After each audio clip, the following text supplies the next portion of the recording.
This is Infection, the survival podcast recorded live on Tuesday, January 29th, 2019, episode 211.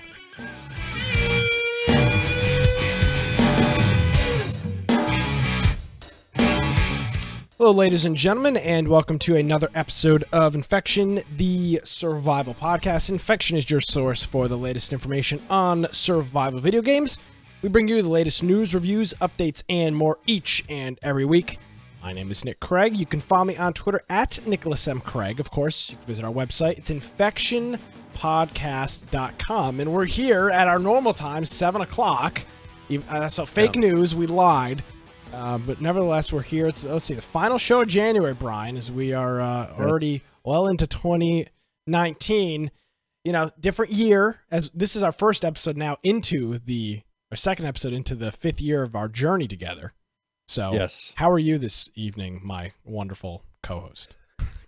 Yes.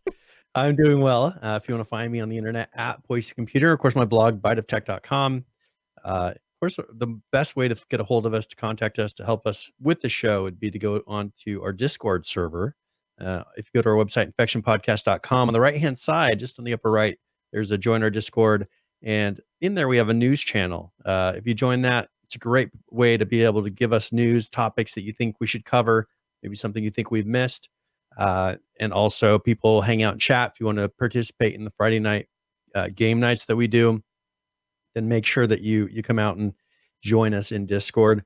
It's free. It's got mobile app, very convenient to use, and there's no reason not to use it. So also we have on their Steam group, gives notifications right before the live show starts, and then all of our show notes for the past 211 episodes now, plus a few extra. I know. Thrown in there. What do we do? We've done 2 extra show. Well, we've done more than. I think we've done more than that somehow. We did the 2 PAX episodes. And we did a PAX pre-show at this year. So we did 2 shows at PAX. Yeah. So we've got a couple. I don't feel like going and counting them all up, but I know we've done a couple. Yes. And I was actually talking to our good friend Sean today, who traveled with us to PAX. Our plan is to head out to Seattle again this year. PAX East is coming up here in a couple months. But we're gonna pass on that. But hopefully, what's it, September last year? I think. Hopefully, no, it was in August, September. No, I don't remember when it was. It was either August or September. We'll be heading. Probably see right back there. No, it doesn't say the date. No, yeah. So nevertheless, we'll be heading out to the left coast, out to Seattle, and get some good stuff. Hopefully from PAX West 2019. I know one just wrapped up a couple weeks ago. Maybe PAX South. Like South. Yeah. Yeah. So so they are done, and so people wonder, if you're wondering, like, how do we fund that, the different things that we do throughout the year. So what we try to do is, rather than saying, hey, can we get money right before the show starts, you can support us through the Humble Bundle links. If you purchase things on Amazon, it's really easy. You can just click that link and it'll actually give us a percentage of your purchase. It doesn't cost you anything extra. We also have I'll add to this week to that, is we got the correct name under our Epic game store now. Oh, Steam's done. So they had my name under there because it's under my account, and so they just put my name. I want it to be Infection Podcast. So if you get a chance to enter, if you are buying something off there, if you just put infection-podcast, that's our tag. But I will put a link on there so you can click it and it'll give credit. And make sure you go in there and check out, like, they give away free games, 2 games a month. Yeah. Every 2 weeks they're giving away a free game. So make sure you get in there and grab those. And so far they've been good games. All right. Yeah. Epic chill out over there. All right. Just mentioning they're free games. I always mention free games every time we can. So I was not around Friday. I was traveling for the weekend. How was what did you guys play for game of the week? Rocket League. Yeah, we didn't play anything. So Joe and I sat and talked in the channel. Oh, that's one way to do it. We didn't actually play. Oh, well, I mean that's a way to go. That's a way to go. His controller was broken. Ah. And then I was like, well, oh, whatever. Well, we're gonna have. And then everybody played. So we played a bunch of games on Saturday. Okay. So we had to figure out if we want to eventually move it to Saturday. If want to play on Saturday. I'm thinking about this, Brian. You know, I really do enjoy our game of the week, but we have had very, very poor turnout within the last probably 3 months. Now I get it, between Thanksgiving and Christmas isn't always the most ideal time, but the turnout on Game of the Week recently has been atrocious. Nights, it's just not like nobody. Like the next day, we had a couple of groups playing ROE. I played. Yeah. I played a couple games of ROE last night or on Saturday. Okay. I mean, people were playing a lot of ROE, and so that's the one that we did the week before. No, that nobody showed up for. Yeah. Yeah. I mean, there was like 3 of us or whatever for, but we might want to look at like, is Saturday's better? Saturday kind of earlier in the day. Maybe that's I know a better Friday. Way to do it. Yeah.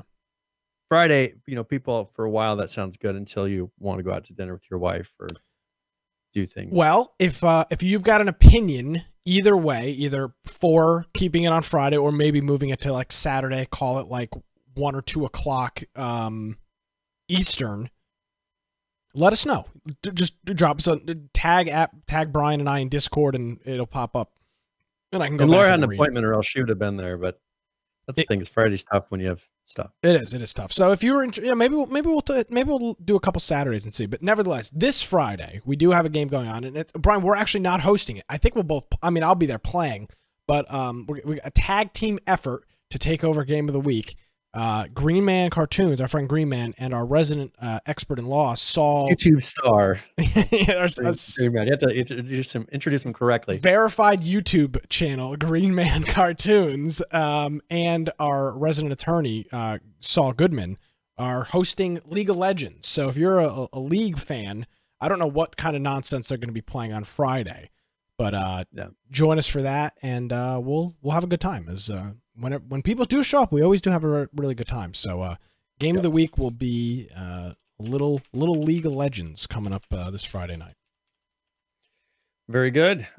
So do you have a preference? Is there anything we need to cover before we jump into some of these stories? We do. A quick programming note.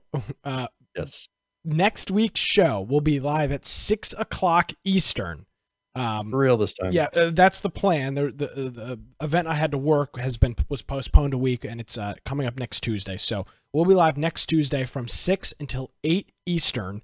For the live show, for you podcast listeners, there'll be no effect. But just quick note for the Twitch audience next week. Very good. I do want to open with something, though. I do have something to open with, and maybe we can jump back to it. But I feel like it's important to bring up off the top of the show is Remnants, Brian. We're tracking their Kickstarter. Yep. We've got just 12 days left, and this project has flopped on Kickstarter. They have raised less than $1,300 US out of their almost. Do you remember what it was last week?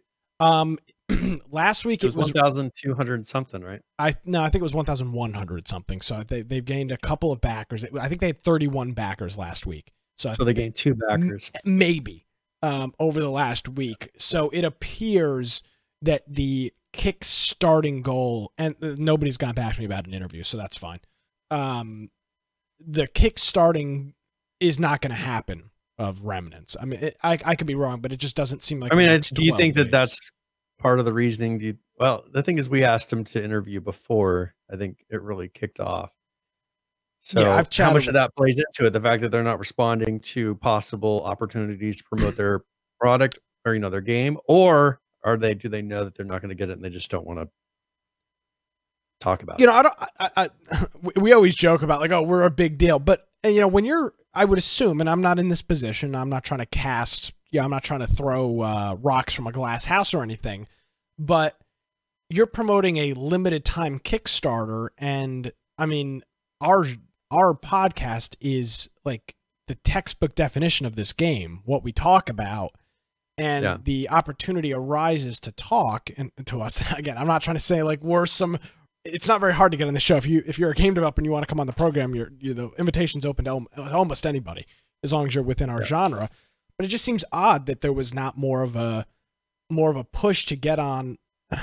I sound like a real douchebag saying it, but to get on our show, because this is our genre. This is our community. I mean, we've got a very strong Discord group of people that, we've got an active people in Discord. We've got an active, probably 40 active people that are chatting and hundreds of people that are actively online in our Discord. And it's just odd to see this. And I think it's obvious because there's no PR for this. I mean, I haven't heard the only thing I've seen about this was a post on Reddit. And it was on the survival gaming subreddit. Those guys are super cool over there. There's not much activity on that subreddit. So when I see something pop up there, I'm like, oh, this is interesting. And it was Remnants. But it just appears that people just don't know about it, I guess. Or, Brian, and this kind of casts a shadow at us a little bit.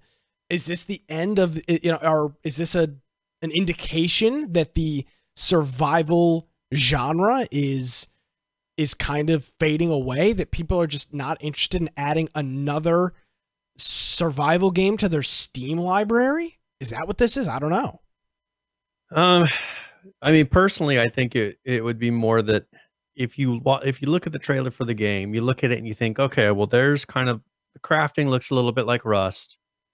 There's some stuff that they're pulling together a few games, and it's not truly unique. A lot of just seeing what people say about what they expect now from games on the internet, they're really expecting a brand new idea. What they want is a brand new idea. They don't want a remake of an existing thing. They want something that now there are niche audiences. I kind of take that back. There may be a game that's no longer around that if someone comes in and fills that niche, people will like it. But the thing is Rust has the people that want to play Rust can play Rust.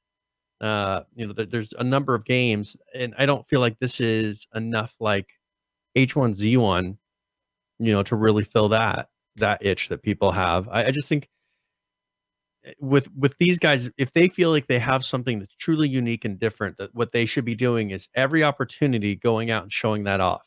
And the fact that they didn't even, they didn't reply to you. They talked to you a while ago, right? But they didn't reply. Well, I mean, I did get a response time for after the Kickstarter. Yeah, I mean, I private messaged the developer of the game and said, hey, we had talked months ago, actually over a year ago, and reintroduced myself, and he said he'd hand me off to somebody else to do the interview, and that never happened. And I mean, it's cool to get people on the show, but I'm not going to chase somebody down for them to come on and talk about their game. I mean, that, I want to, we've done plenty of promotion. We've probably spent a good 40 minutes, including this episode, talking about the game. We've given it plenty of promotion.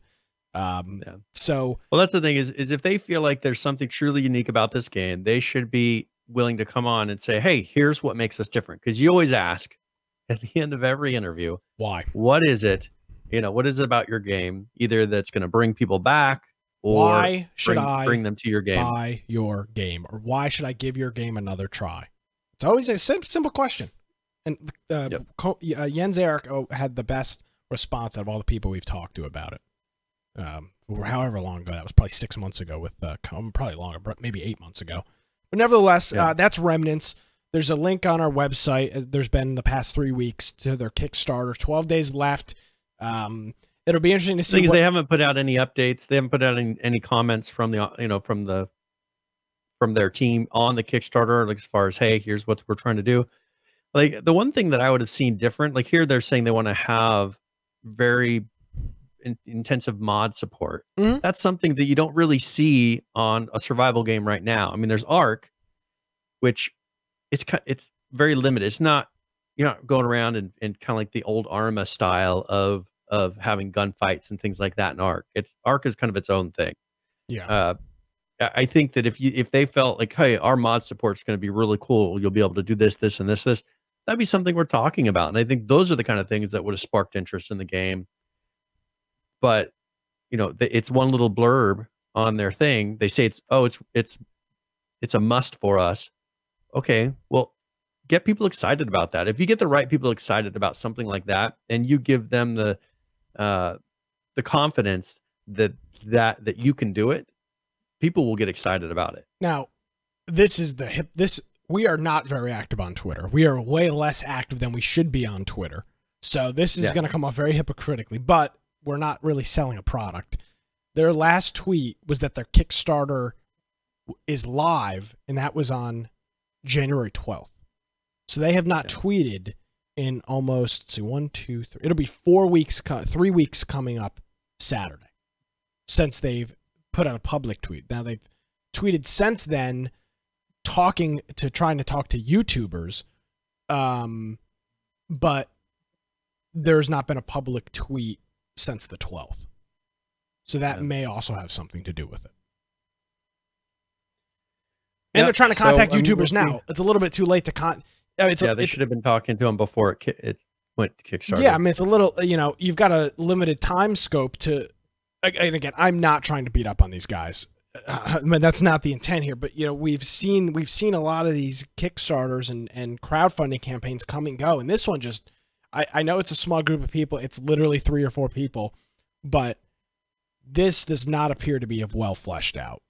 And again, I'm not, I know we don't do all of our due diligence. We say we're going to have people on the show and sometimes it falls through. I get it. I'm not trying to say we're perfect and we should be criticized for stuff, but this did not go well. Yeah. I could have to eat my words. I mean, they may raise $20,000 in the next 12 days, but based on the couple of backers that they've gained over the last 7 days, it just doesn't. It's not. I mean, they should be doing live stream showing off content. Like they could be doing so much stuff to promote this, and just the fact that we haven't seen a single peep.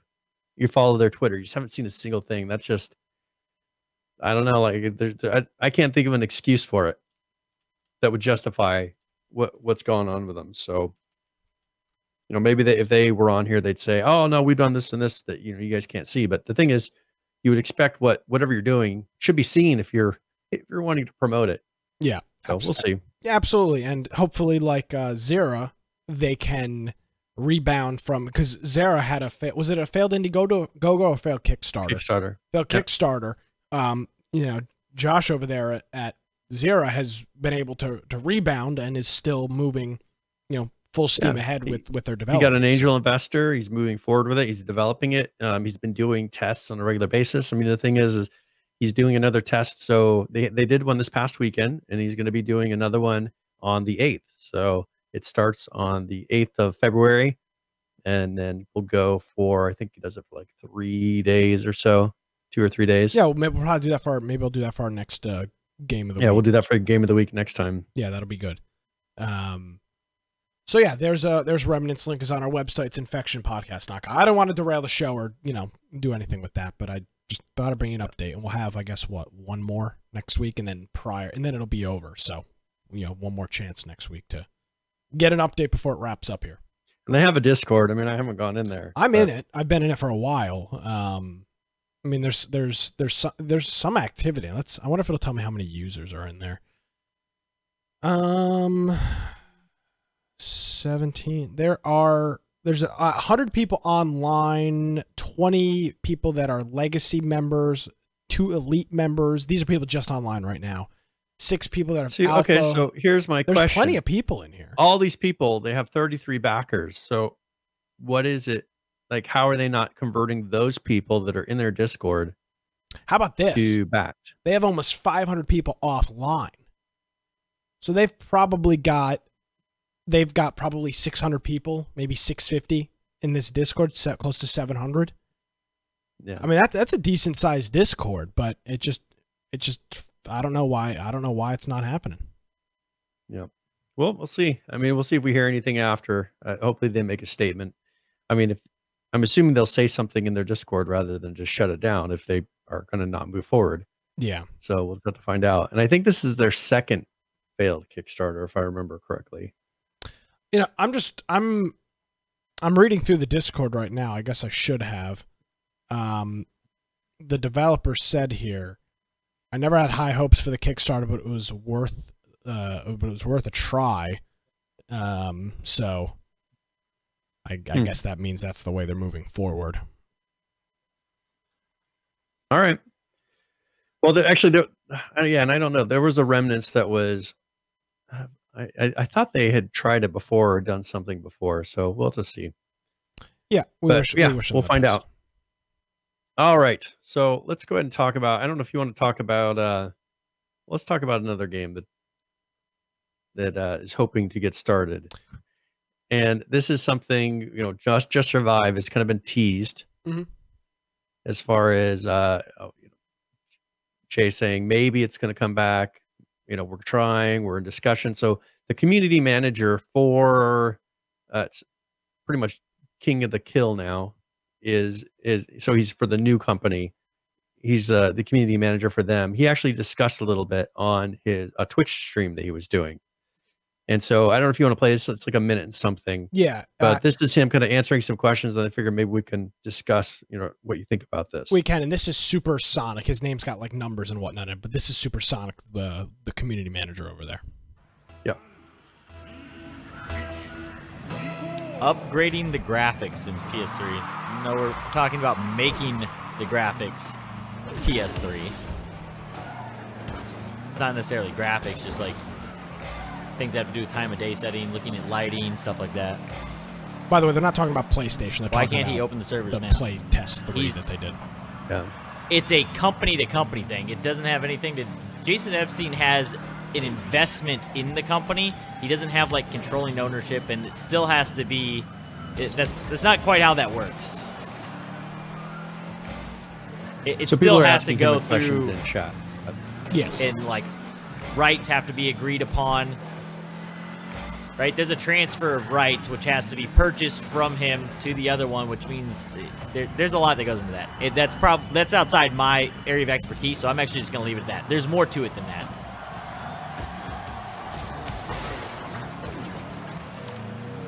It's not legal. Isn't that simple? It's not, hey, this guy is is an owner at Daybreak. Hey, this guy is invested here.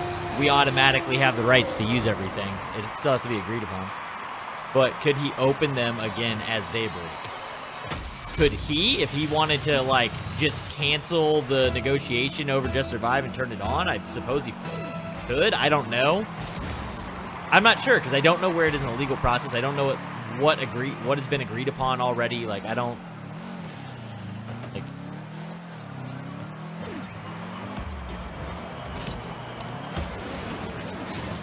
All right, so that's pretty much that. And there's another video too that I think he talks. Yeah, the other one, there was a lot of dead air on that one. Yeah, yeah. The other one, the other one, it just kind of talks about so they're talking about Just Survive, and they're talking about Jason Epstein, and the comment in the chat is, can't Jason Epstein just because he has an investment in the new company as well as a partial ownership in the old company. But he owns Daybreak. He's like, is he the majority? I don't know if he's a majority at Daybreak, but he's got a lot of play at Daybreak. He's got a decent, yeah.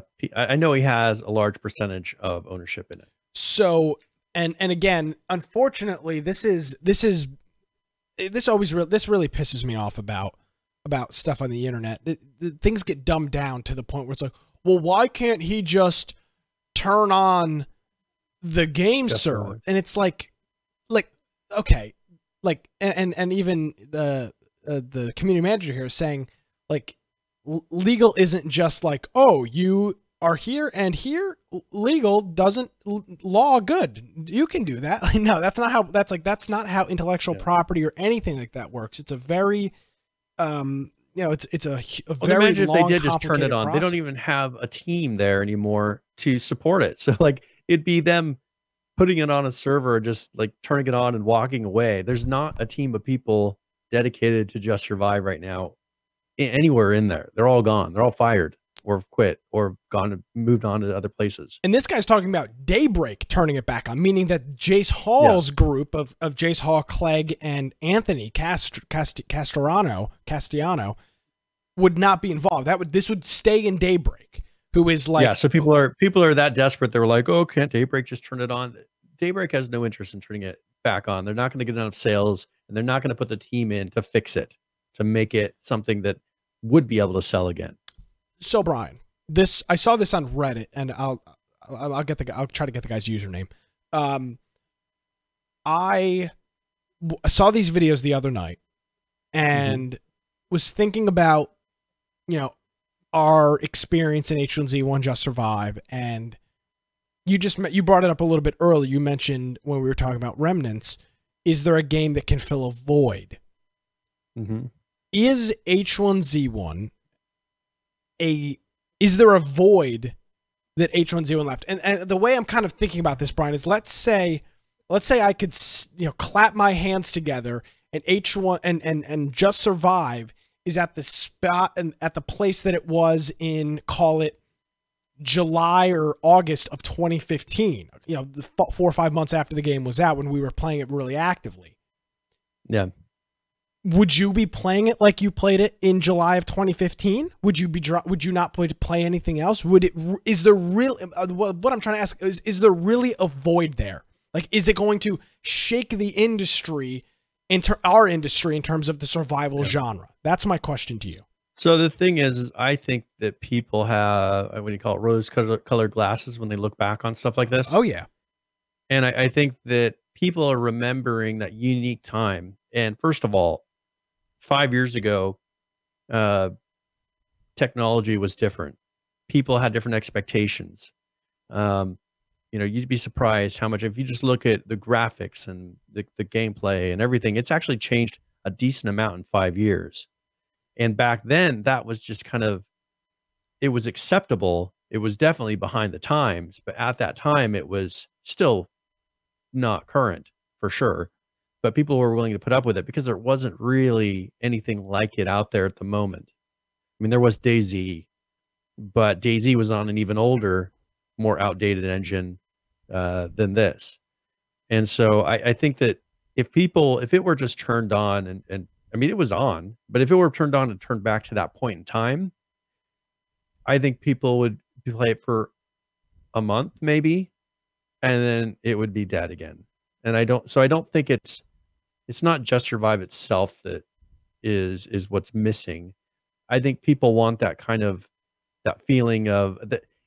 Rust is just for me too overboard on this. There's too much trollability in Rust. There's not enough of the ability to last, I guess, to play kind of casually and last.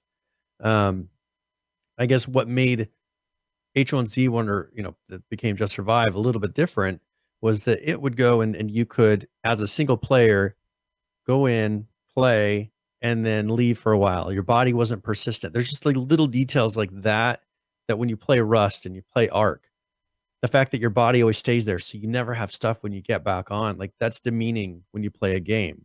And other games haven't really done this very much. Like they're all about this persistent body, but they got to realize you have to be playing crazy amount of hours to justify that, because every time you come on, you're dead. Let me challenge you on this regard, Brian. I think, I don't know this would be the case, but I think if our group right now decided that we were going to play Rust as committedly as we played Just Survive back in the day, I think our experience would be totally different. I could be wrong. Oh, we would love Rust. That's the thing is, it. I would say that we would love Rust. But the thing is it was in a period of time where everybody was stoked about that one game. Yes. And we built a community based off everyone being excited about that one game.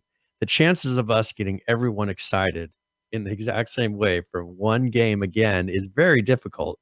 That's why I've talked about the way that, like, for our Discord to grow and things like that, the only way that you can do it and really have these games to where the casuals can play them is you have those dedicated communities, just like we had with H1Z1. You have to have a dedicated Arma community. You have to have a dedicated Rust community, and they're in their own little area kind of doing their own thing. And if you want to go and kind of play around with it, you can jump in with them.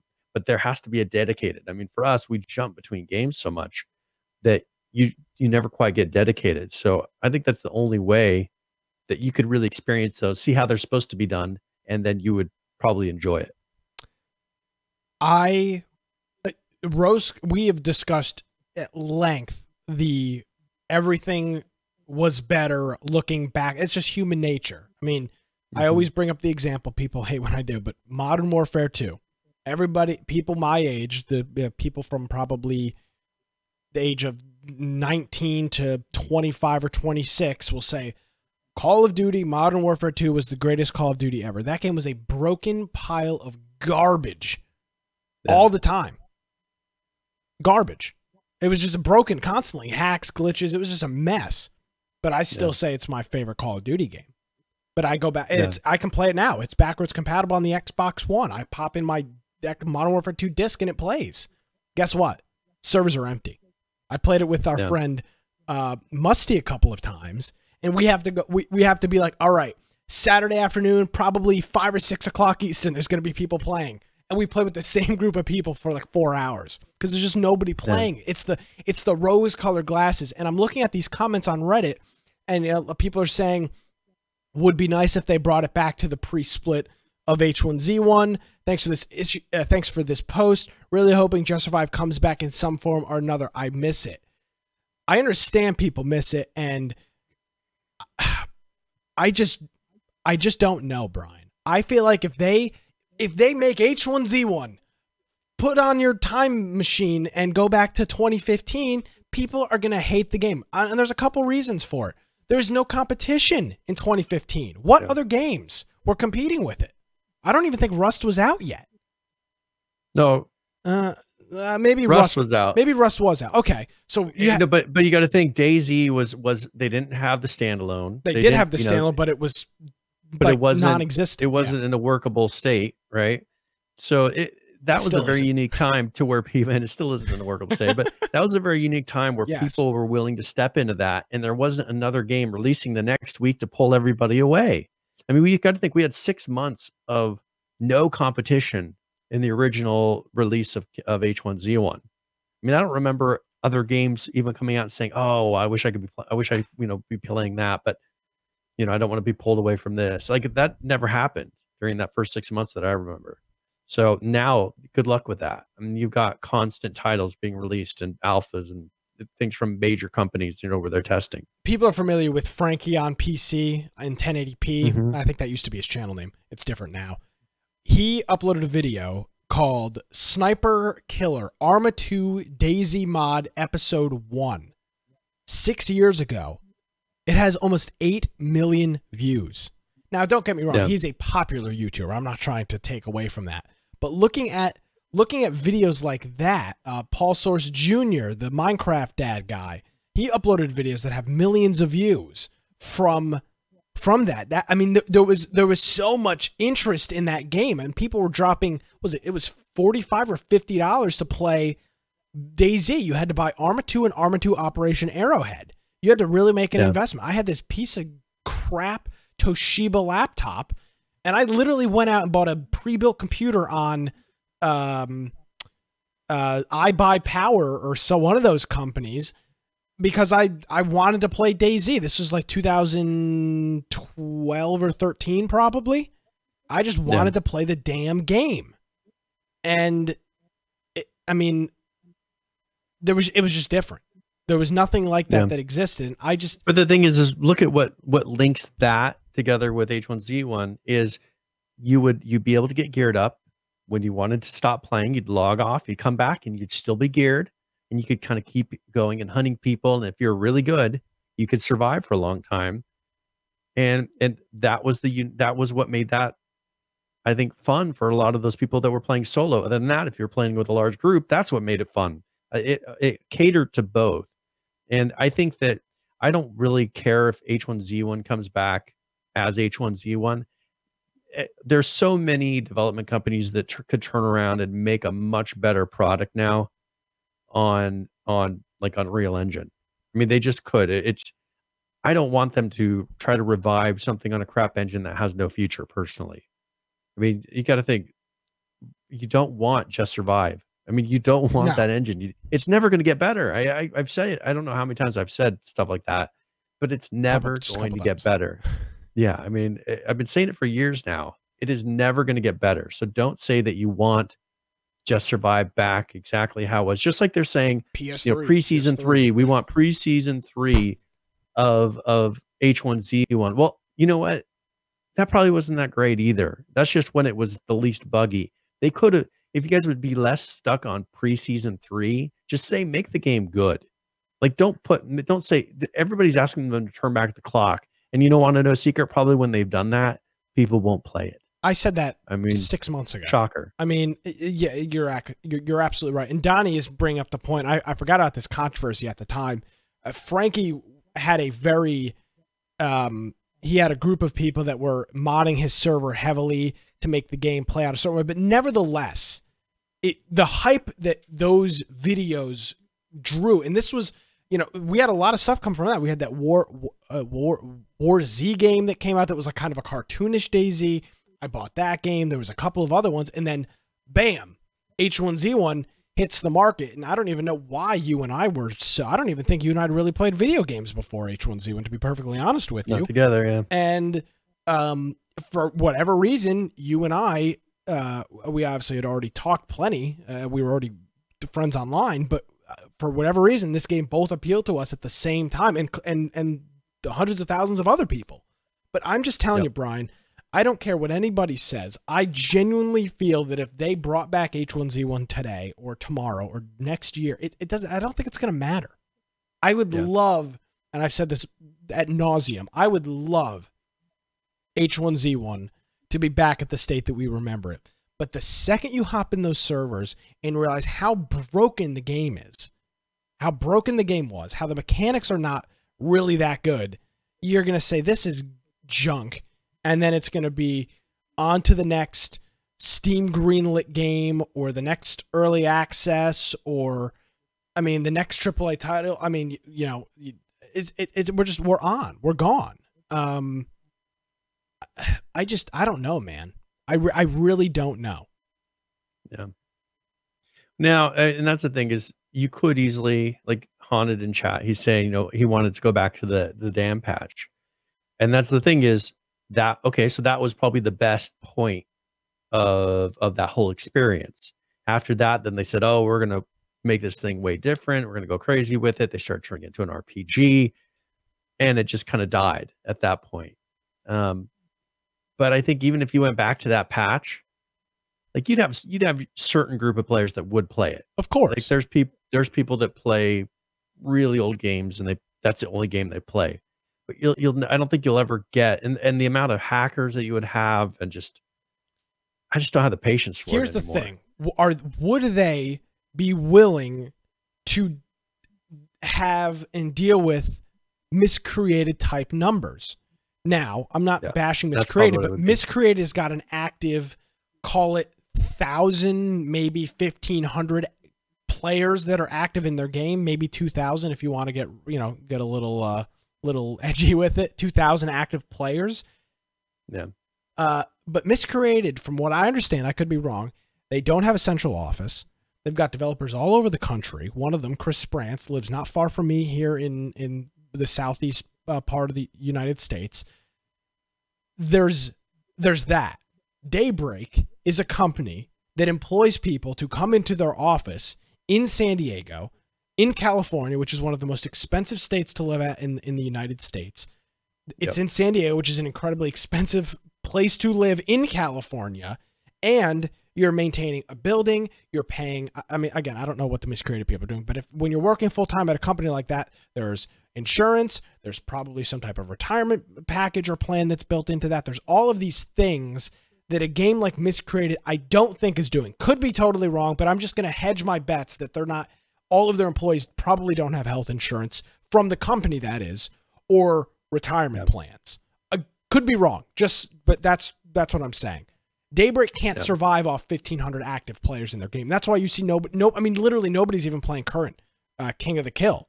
I mean, when was the last time you heard Jace Hall's name? I mean, did the man drop off the face of the earth?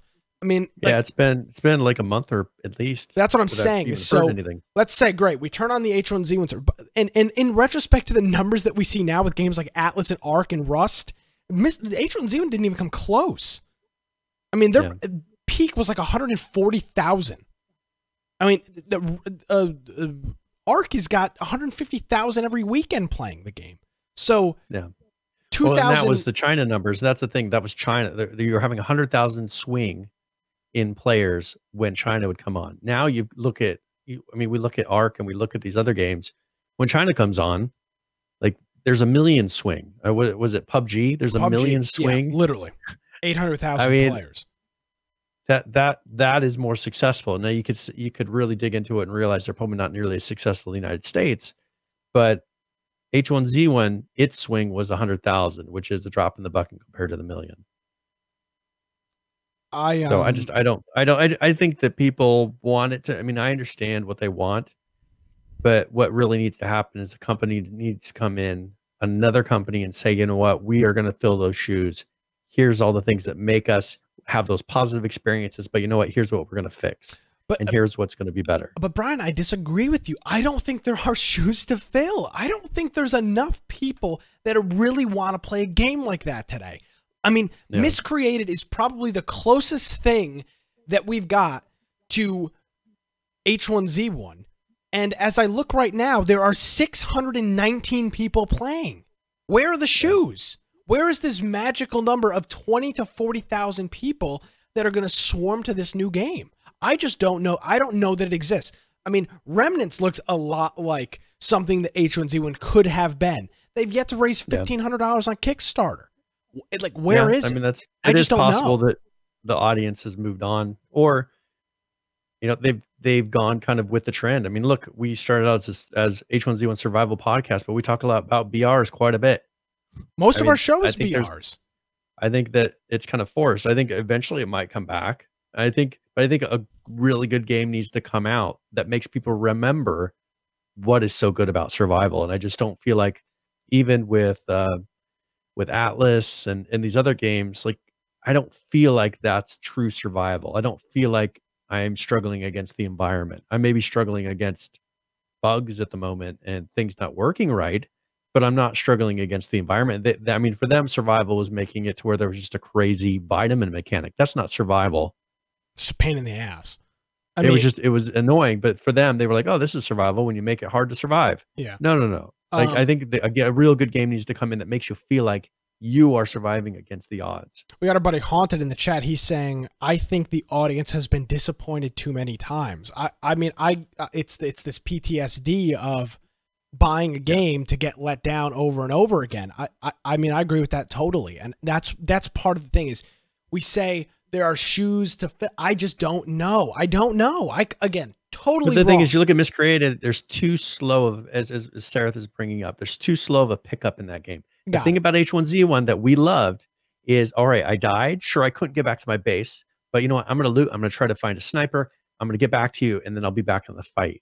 You know, you can't do that in Miscreated. I agree the game is slow, but is it so slow that they can't average more than 1,200 people playing the game a week? Well, they can't replicate that feeling that we got doing gunfights. You just can't. We've given Miscreated a chance on that. And you cannot, like, if you're dead, and you're like, we're done, you know, no point in we're not going to get back together. It's just not going to happen. That's the difference. I think I don't know how to articulate this well. I can picture it in my head, but the game is slow for some people, not for everybody. I mean, there are definitely, I would assume, there's people that like that pace, but I'm saying for the people that want that H1Z1 feeling, it is slow. But that's my question. Is it so slow that only 600 people would come over from the H1Z1 group? I would imagine a lot of the people playing Miscreated today had played probably Just Survive pretty extensively when it first came out. Just to probably, that's what I'm saying. That's what I'm trying to gauge. Is there really is there a silent majority of 40,000 or 50,000 players that are like itching for the next thing to come? I don't know. If Miscreated is any indication of it whatsoever, the answer is no. I mean, look at Scum. Scum. Great example, Brian. Scum is a game that's beautiful. It's built well. It has PvP. You know, it early access. So there were some things, but they put in vehicles and they put in all these things, but people are not paying attention to it. And what is it about it that, you know, what is it that it's not drawing that crowd? Take a guess what their 7-day peak is for Scum. I don't know, probably 500. No, it's way higher than that. Is it way higher? I have no idea. I haven't been in there. 3,000 over the past 7 days. So then I mean, that's answering my question. So where is the H1Z1 community playing this game? Now, don't get me wrong, higher numbers than Miscreated, but can a studio like Daybreak survive off of 3,000 active players? No way, and especially if they're based out of San Diego, impossible. And I think each of those people could give $100 a month, and maybe they'd, you know, kind of make it. But I mean, it's crazy. There's no chance.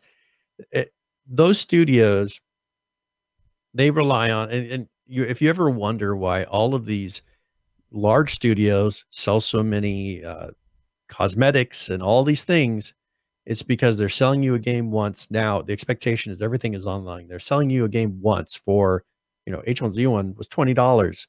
Even if you pay $60 for a thing, then you expect to have servers for the next 10 years to be able to support that. And then you want content, you want bug fixes constantly. I understand the whole thing behind keep continuing to somehow get money, but I don't see what they would be able to do now in what was Just Survive. They never took advantage of cosmetics. People get one outfit that's some sort of a camouflage outfit, and they're happy with that in that type of a game. They don't need something bright and flashy because you want to mix in. So I just don't think it's a feasible thing to support the long term. They need private servers and things like that to be able to not have to host everything themselves. We've got a couple for a long term. Got a couple comments in chat here. Governor's saying Just Survive is the most entertainment I've ever had in a video game for $19.99. I would probably agree with that. I mean, I don't know what I have. I don't have Steam up, but I'm guessing I probably have 400 or 500, maybe 600 hours in the game, and we played a lot of it.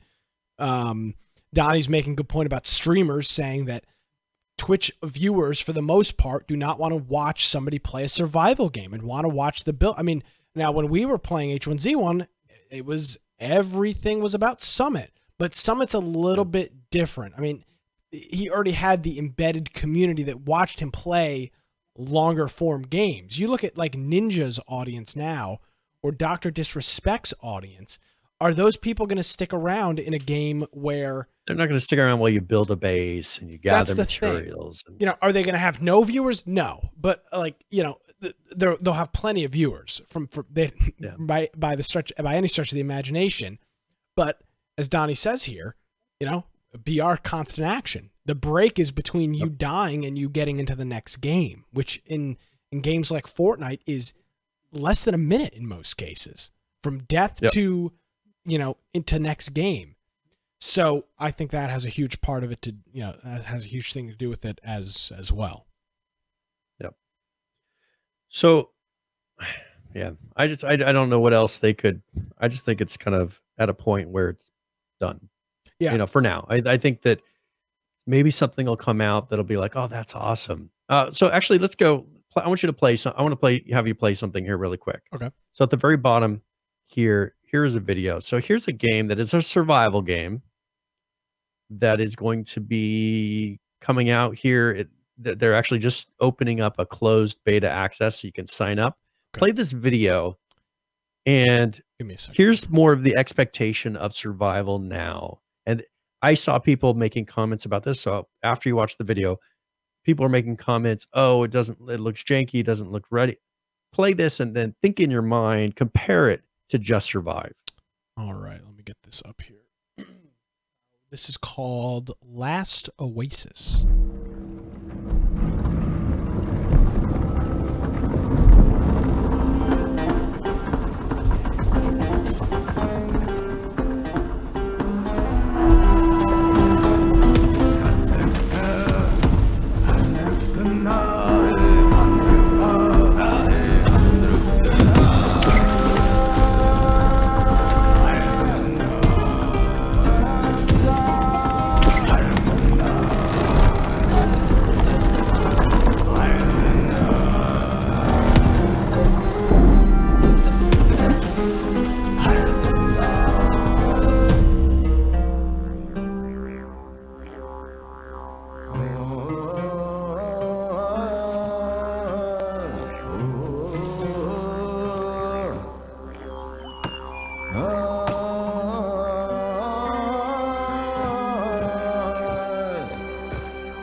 All right.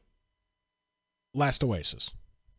So, okay. So remember I was saying people want something different. Yep. So let me give you what I see as different in this game. Okay. First of all, it's a nomadic survival MMO. The concept is that the Earth has stopped rotating, and the last human survivors need to outrun the scorching sun in a massive open world.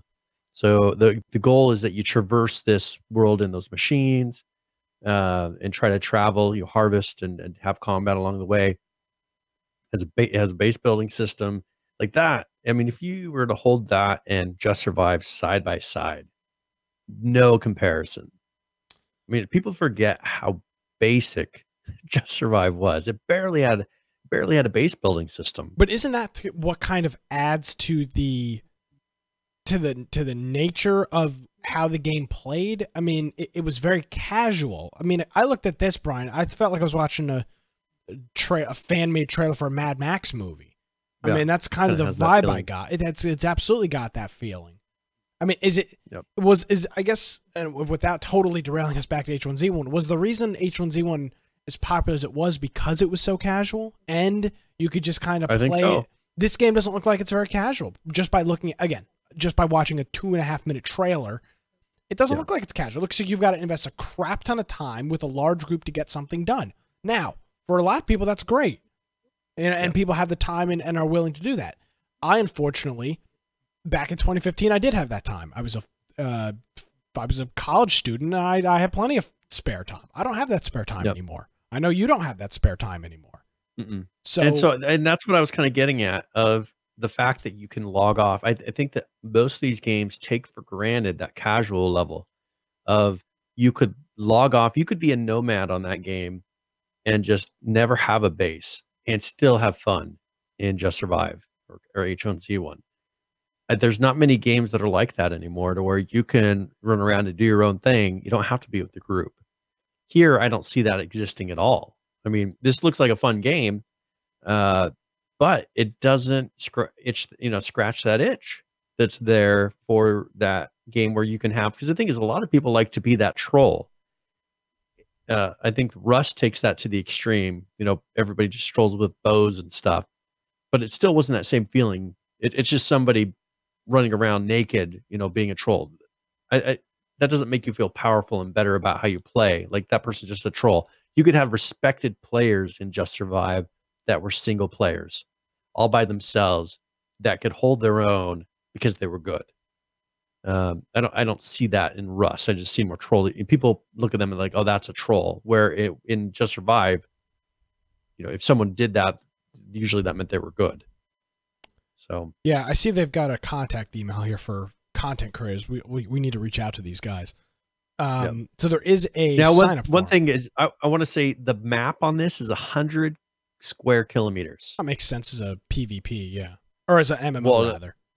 But that's huge. Yeah, so let's see. Let's compare it to, let's see, Arc map or size. We'll say the 32, original, right, or 18. So the original, let's see, I'm pulling up a post here that hopefully will say. Okay, so I mean, with water, I think it was 48 kilometers, out, then there was still water. Yeah, plenty of water. So this is a huge map, and the thing is you travel from like west to the east side. Like it's chasing you from one side. It forces you to keep moving. So it is unique. And this is, we'll have a link in our show notes here. If you want to sign up, there's a form that you can do to sign up for this. And then, people can try it out, play, but it is a closed beta, and hopefully it's something like what they're offering. I mean, as far as that video, a lot of times you see videos, Arc is a perfect example with Atlas, actually. They'll show the video and then it's like, okay, well, where is this? Make sure if you fill out this form, you put other and put Infection Podcast in there. Try to help us out a little bit if you can. So yeah, there's a Google form here you can fill out and get some more information on it. But I saw that come out. I mean, it's been a little while since we've had a good survival, something that looked like a true survival game. Yeah. And so Last Oasis, it seems like it'll be interesting. Excellent. They do have a Steam page, and that is that's in our show notes as well. I think you can search it on Steam; it'll come up. Yeah, and it'll be, and yeah, I put it in the show notes, and this will be coming out. It says spring of 2019, so it should be in the next couple of months that they'll be coming to open beta, probably. Now, some sort of a beta you'll be able to get into. Let me ask you a question here, though, Brian. Looking at the genre of this game, the word survival is not in here. It's an action, indie, MMO, RPG, early access. Those are the tags on Steam. Maybe this isn't a survival game. Well, I'm going based off of, well, I read an article on Massively OP where they called it a post-apoc survival MMO. Interesting. So I wonder how much of this is actually survival. I mean, there was a base building system. Okay, wait. Read the description, though. On the top right, read the description. Keep moving in the world, nomadic survival MMO. Interesting. So they don't have their tag. So they didn't put the tag. Gotcha. But it is a survival MMO. Well, there you go. So I wasn't coming at you. I'm curious. No, I'm just saying that I'm pretty sure like it's got the aspects. It does, yeah. We've talked about the loose rules of being a survival game. We've talked about this. Nowadays, if anything you have to pick up items or eat something, hit a tree. People are like, oh, that's survival. Yeah, if you have to hit a tree, oh, that's survival. Minecraft is a hardcore survival game by today's standards of gaming. And so I think that people have kind of lost track of what a real survival game is. I think this game could be cool. I'm sure this is got to be taking advantage of spatial or something. It's got to be taking because that's a huge map. Like that just doesn't happen. We should chat with these folks. I think that would be interesting. But this would be really fun. Yeah. It's just recently was announced. But I think that this will be fun to talk to them and see. It's got clans and warfare. And now here, individuals and small groups of players are the backbone of Last Oasis. Trading, hunting, harvesting allows anyone to acquire better equipment or sell goods for profit. For those who prefer a more high-risk, high-reward lifestyle, piracy is always an option, but beware of payback. Sounds like Rust. So they do encourage the solo players. So. Yeah, well, yeah. So unlike Atlas, it seems like they want a strong group of I'm gonna say little guys playing the game instead of groups with 200 active players or whatever. Yeah, like Atlas pretty much killed their single player. I mean, it's just not realistic. Killed their single player. How about killed their small to medium sized group player base? I mean, screw single player. I mean, we had an active group of 15 people, and we were just getting wrecked over and over again. I mean, it's big. So 15's a pretty damn good group of people playing a video game. Oh, you can get 15 people together all at the same time working on a single task. That's pretty damn impressive, if you ask me. So, okay, so here, actually, let me read this to you, because I think I'm underestimating the size of this map. It says, the world consists of many interconnected oases, forming a large open world. Potentially 1,000 oases exist simultaneously. The number automatically adjusts to accommodate the size of the player base. Each oasis is over 100 kilometers squared. So this is 100 kilometers squared single one, and they're all interconnected. Probably similar, kind of something like what Atlas is doing. I mean, fine. But these are much bigger. Yeah, but okay, great. So what are they going to have? 1 million people playing at a time? I mean, I don't know. That seems I think like the goal here is to have people spread out. Like that's the thing is I think that's where Atlas really had a hard time for me, is that you can't go anywhere without seeing someone. Well, you don't feel like you're on the open seas. There's 3 islands per grid?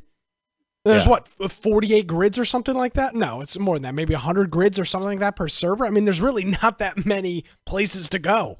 There's 4 islands a grid at most. Some of them are 2 islands.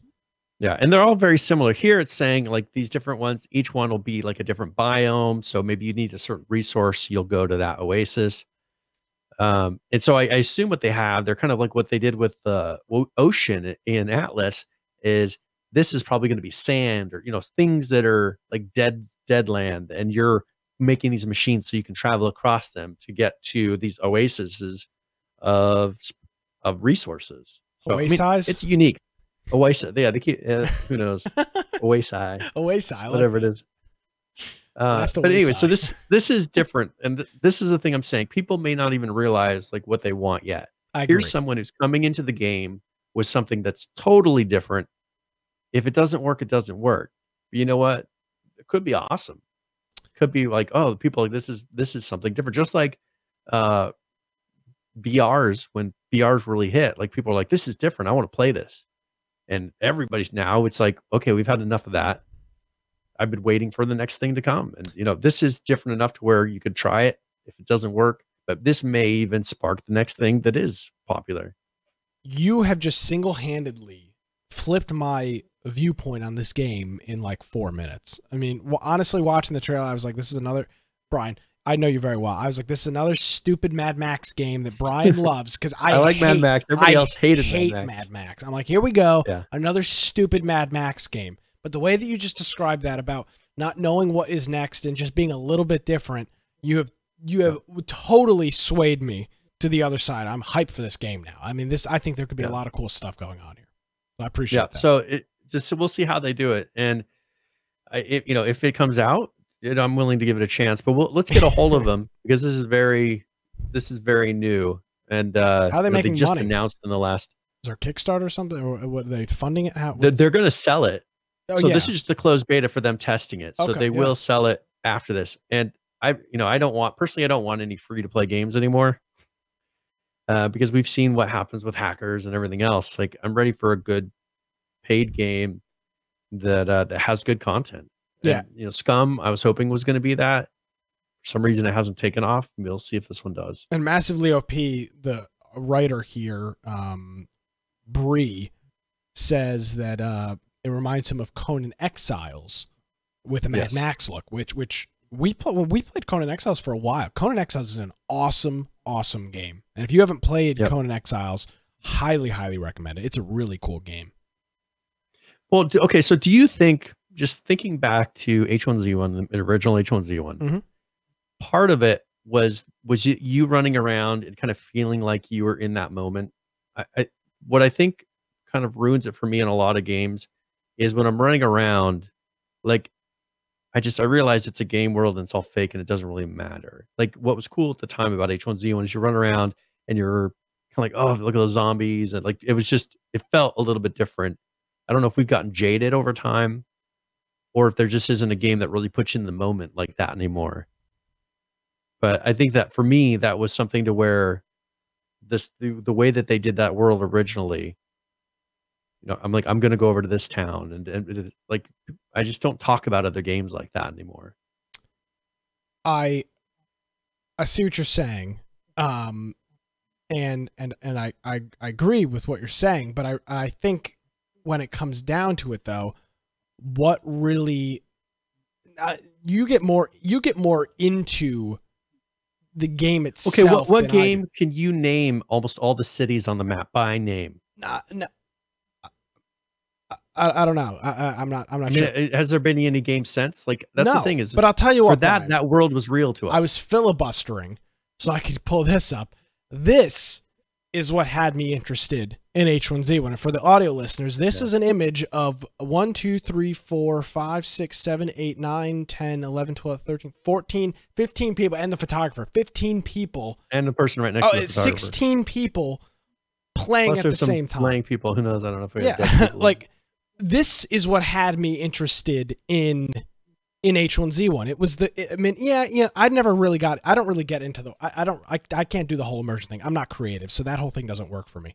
But it's just the community aspect, and that is what, that's why is Ark so popular today? Why is there probably 42,000 people playing Ark right now? Because it's a great community game. Yeah. And you can all work around a single task of keeping your stuff fed or taming new stuff or doing whatever.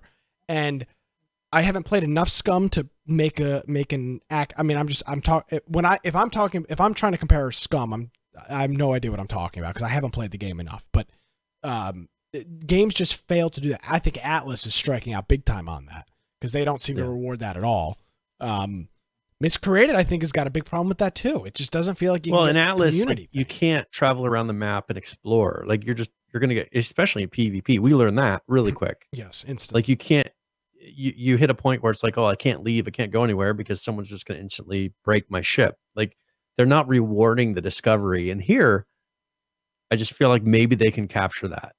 Like, what you said of creating a community, and together our base is, we're going to go and we're going to travel here. Because one thing we did enjoy about Just Survive was setting up new bases and moving to a better place. Like this progression. This captures that. And so maybe this will kind of spark that interest. Yeah. And I'm not trying to be all, oh, back in the old days, but it's just, that accurately describes what I think we found in the group, is that we just had a good time playing a video game with like-minded people and people we genuinely enjoyed the company of. I see names in this picture that I'm like, man, those guys were super cool. And you just, I don't know what they're up to. Literally, there's 1, 2, with you and me, 4 people in this whole picture that are active now still. Maybe some different usernames that I don't, 5 people I see in this picture that are active right now in our group. Yeah. I enjoyed playing the game with almost everybody we played with. We had very few issues. We had maybe a handful of people that over our span that we had issues with, but we genuinely enjoyed the people we played the game with. So until a game can bring together a good group of people, DOA, in my opinion. That's just kind of what you're dealing with. Yep. And so it has to be something that supports a lot of people, gives people, and part of what we enjoyed is, like, we could go out remember in H1Z when we'd go out as a group and be like, all right, we're going on a medal run. We're going on a loot run. Or we say, we're going to go out and we're going to blow up people's bases. Like, it was just those experiences where we just would rove around and just have fun. Like, it worked. And so I think that there is room for a game like that if they can get that same feeling of kind of lighthearted, let's just run around and have fun. Yeah. So all right. These screenshots are making me sad, Brian. It's okay. We'll get through it. All right. So yes, should we do our, at least announce the game giveaway? Oh, yes. What do we have coming up this evening? Well, I'm trying to think. I could either, I have a copy of Arc or Atlas I could give away. Oh. But I don't know if we have an audience, right now that would be interested in, I don't know if everybody has it here right now. So I do have a copy of Atlas. Or I can give away a copy of the Mega Man Legacy Collection. Why don't you give away a couple weeks for Atlas till we're back at our normal time and we haven't announced a different time. We threw some people off this evening and next week too. All right, so we'll announce that beforehand, but I'll give away a copy of Atlas because I do have that. We'll do that when we announce it before. So right now we'll do the Mega Man Legacy Collection. So this will be a 60-point raffle. So exclamation point giveaway in chat. And then I will I'll put a link here so that you can check it out on Steam. But this is, for me, is one of those reminiscent type of games because Mega Man, back in my youth, everybody played it. Right now it's about $15 on Steam, but it has all of the old Mega Man collections or games in there. I think this is before your time, Nick. I have a cellophane copy of this game on the PlayStation 4 that I've not opened. I've had this game for 4 years. I've never opened it because I just haven't gotten around to it. So yes, I've got maybe I would give this away, an unopened copy. I've got a half dozen PS4 games that are unopened. The new Final Fantasy game, the Ratchet and Clank remastered game, this Mega Man game. I've got a problem, Brian. I've got a serious problem. You just buy it. You're like the hoarder that orders stuff online. Look at this. Look at how good the shelf looks. The shopping network. Look at how great the shelf looks. That's all I care about. The shelf looks good. As long as it's full. It's good. I've got no room for any more video game consoles. It's great. Everything is fantastic. I'm good to go. So yes, you can enter for that. I literally was gonna say, oh man, I'd love to have that, and then I'm like, oh wait, I already have it. I just haven't played it. So cool. So we'll give that away before the end of the show. Yes, sir. Appreciate that. Again, you can tune in live. We'll be live next week, hour early though, 6 p.m. Eastern. So hopefully you'll join us for that. We'll have a couple more games to give away next week. All right, Brian, we've pissed away an hour and we've talked about 2 games. So yes, where do you want? You want to talk about? Let's talk about Planetside real quick. This should be a pretty quick topic. Never mind. They delayed it. I mean, They did announce the date though. well, yes, but it was supposed to be out like It's supposed this to be out week. today. Oh, today. Yeah, this week. Yeah, it's supposed to be today. And they And said they did say that they were going to delay it, but now they've actually set a date of when. Yep. And the delay was It's to better, better get everything ready to go. You know, tighten up, little nuts and bolts here and there, and get the game at in a better spot for release date. So, what's going on here? When is it coming? All right, out? so it's now going to launch on March 26th. So just about 2 months from now. It's a pretty big delay. They'll be yeah. I don't know how you can. I mean, I guess I understand how, but we've talked about this plenty of times before. How, as a developer, do you not mention it until like now? What was the other game that this happened with? Like the day before? Oh yeah, Ark or Atlas, right? Was it Atlas? Really, you don't remember that? That wasn't that long ago. I mean, they're a day or two before actual release date. They're like, oh, we got to move it out of ways. But that was that was half an hour after the game was supposed to be out. They moved it. Yes. And so here, I mean, they pretty much said, oh, we are going to have a delay, but I don't think people were expecting a 2-month delay. What do you think this kind of says for the future of this game? I'm not sure what it says for the future, but they are doing a closed beta starting tomorrow. And if you go to planetsidearena.com/beta, you can enter your email and potentially sign up to sign up and then potentially get access to it early. I mean, I think this is, I don't want to be this guy, but it's pretty typical with Daybreak. I mean, I can't say I'm shocked that they waited until they announced this late last week, like Thursday. I saw the tweet that this was getting delayed and it was supposed to be out this Tuesday. So, I mean, I can't say I'm shocked. It's a little disappointing. I mean, if you wanted, if you had high hopes, I mean, you're expecting to play the game this week, you've got to wait 2 more months. Go play the new Kingdom Hearts or something to pass the time. Now, do you think that people are really, because the thing is what's different about this is Planetside was a free-to-play game. Yeah. This is not a free-to-play game. Yes. Do you think they're really going to turn over that much of their player base to convert from a free-to-play to a pay-to-play? Yeah, shut down the Planetside 2 servers. That'll solve their problem.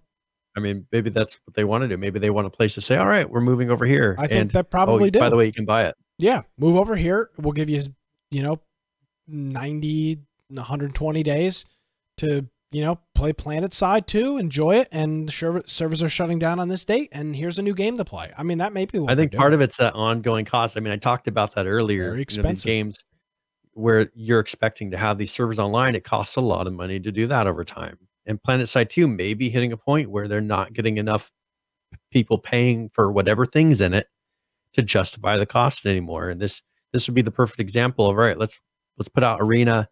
It's now pretty much the Planetside 3 equivalent, right? Yeah. It's different. It's got kind of a mix of some of the H1Z1 type of things, mechanics to it. Maybe this is, this would be the way to do it. Because then you can't say we left them high and dry. Like, you have a place to go, but of course you have to pay.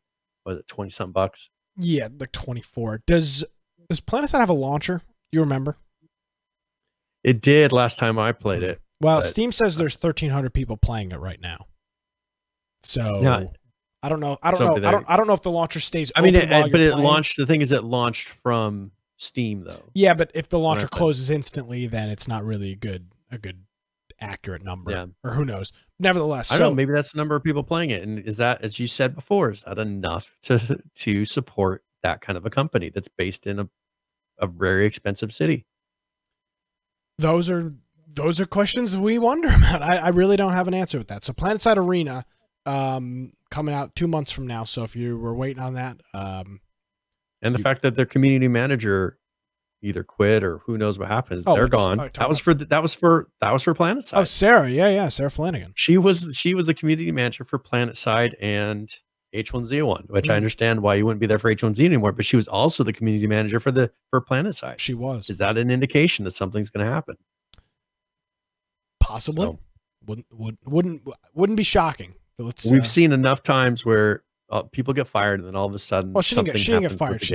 But I'm saying, or quit. We've seen with Daybreak. Yeah, people leave, people are gone. All of a sudden, it's always a pre-indicator. I mean, how long did I do the Sebastian watch? Where's Sebastian? Has anyone seen Sebastian? Well, that was an indicator that, you know what, their art director was gone. So I don't know. I just think that that could be a very good indicator, because that seems to be how it works with Daybreak. We've seen this happen a lot of times. When people start leaving from a title, usually that means they're about to do layoffs or something. That's what they did before. That you are spot on with that. I can't argue in that regard. All right, we pretty much have just got a whole bunch of updates left, Brian. So how do you want to tackle these? So let's go ahead and first of all, let's do an easy one. Let's do some Fortnite here. Okay. They put out a new update. A lot of people still playing Fortnite. Oh, really? And yeah, and one thing is interesting is they're putting out kind of what you would think is kind of Christmassy stuff. I don't know, maybe they just didn't get it in time. It is still really cold, so I guess that fits in. But they put out what they call the chiller grenade, and it looks like it's a grenade with pretty much a snowman head on it, and it does do a kind of freeze effect, a slowing effect on whoever it hits. Another thing, they've added mobile controller support, so you can have a Bluetooth controller on mobile now and play, which I think is really going to change how. I don't know if that's a good thing, because it really puts you at a big disadvantage if you're trying to swipe around the screen and play Fortnite on a mobile device. Like, there's a big difference between playing on a controller and swiping around with your fingers. I'll tell you this, Brian. I tried playing on the Switch this weekend, and it was tough. Now, I've only ever played Fortnite really on a computer with keyboard and mouse, and I've played played the mobile for a while, but this is the first time I've ever played with this ever happened. It's the first time I've ever played with a controller, though. And the thing is when you were playing at that time, I think when you were playing on mobile, everybody was mobile at that point, right? Yeah. But then when you start mixing, and here it's the equivalent of almost pretty much a PC playing against those mobile people that they can't respond in turn. Well, yeah, but they would just simply segregate the lobbies. I mean, if you have a controller, you think they will? They absolutely will. They do that right now. I mean, they don't match up Xbox and PC players unless you join a PC party. This from the is Xbox. all still mobile. Purely what it's doing is changing how you're controlling it. But they can do stuff like that. I'm sure they can. I mean, they could if they find that it's really unbalanced, they're going to have to. I'm sure they can find a way to differentiate between the two and just separate the lobbies out. And again, who is really playing this game on mobile? Well, it made a whole bunch of money right off the bat, which I understand, but long term, I wonder what the numbers on mobile look like. Yeah, it's hard to say. Like, it's the same thing with the PUBG mobile. I don't have a desire. I have friends who don't have computers that can play, PC games. They play on mobile, but like that's all they know. They don't play on anything else. I think if the serious gamers maybe they'll casually play on a mobile, but they're not going to keep playing mobile. Not long term.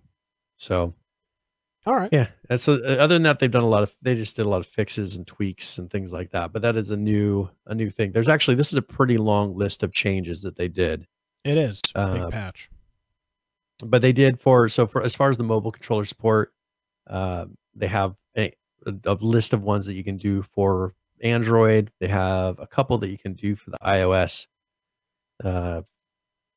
And then it talks about they're actually doing 60 hertz on Android models now. So they're even worrying about the refresh rates. Big deal. On mobile. So I mean, it's crazy that they're getting that competitive. Oh, yeah. That's big stuff. All right. You'll be a pro mobile player. Hey, if this whole podcast thing doesn't work out, maybe you and I can fall back on that. Shimmy over to the Fortnite mobile market and conquer it. PUBG had an update here. Yes.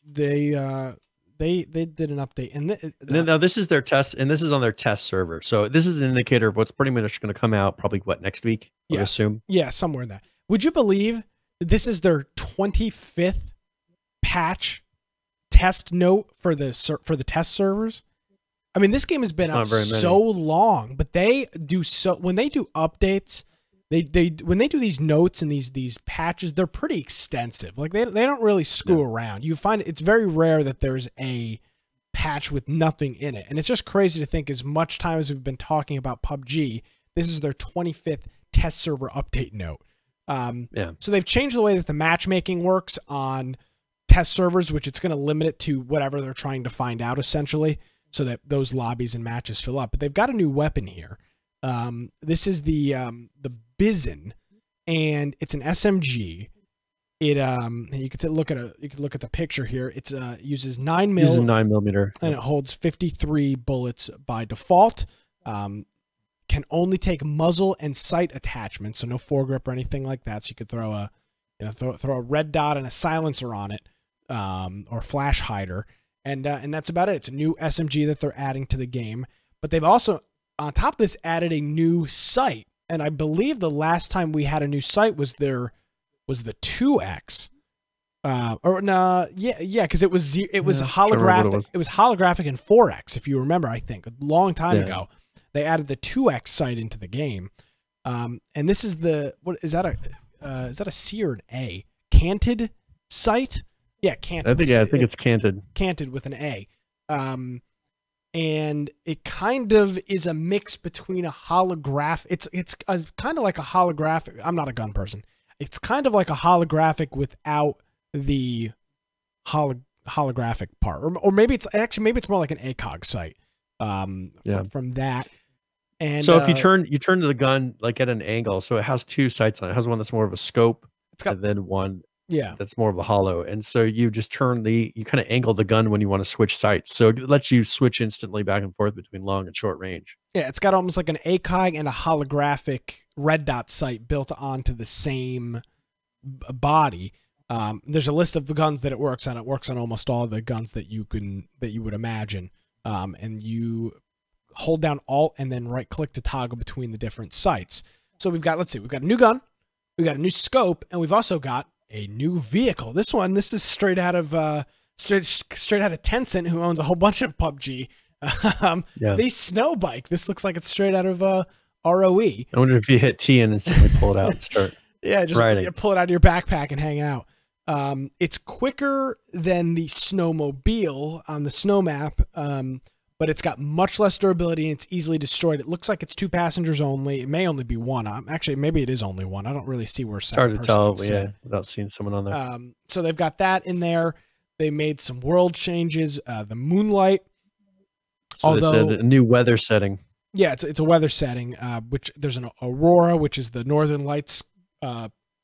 Green lights that you'll see in the sky with the sun, and there's they call it the bright aurora borealis. So they're getting all technical with their moon stuff there, and some gameplay changes with damage, some performance things, some changes to the survivors pass, a couple battle stat weapon skins that they've added in here. The battle stat one is cool. It shows your kills, kind of like CS:GO. Skins that'll show your kills and whatnot. So they've added a whole bunch of stuff in here, a whole bunch of fixes, a lot of fixes actually, and that's why it's a little while in between PUBG updates, because when they do an update, they kind of go all out. So this is big. This is three new things: new weapon, new gun, new vehicle, and kind of a new setting to the snow map with the northern lights and the full moon, which is cool. I think if they kind of keep that up, like that's the way to do it, as far as let people play consistently without breaking everything on a regular basis. Let people play, get consistent, and then throw in some new content. That's one thing that I think, if you look at ROE, they've done a really good job of. Mm-hmm. You know, they'll let people play on it, and then they'll throw in some new stuff, or they'll throw in some new characters, or whatever it is. Like they've really gotten that model down to where it's not every week, oh, it's broken this week, oh, it works this week, oh, it's broken this week.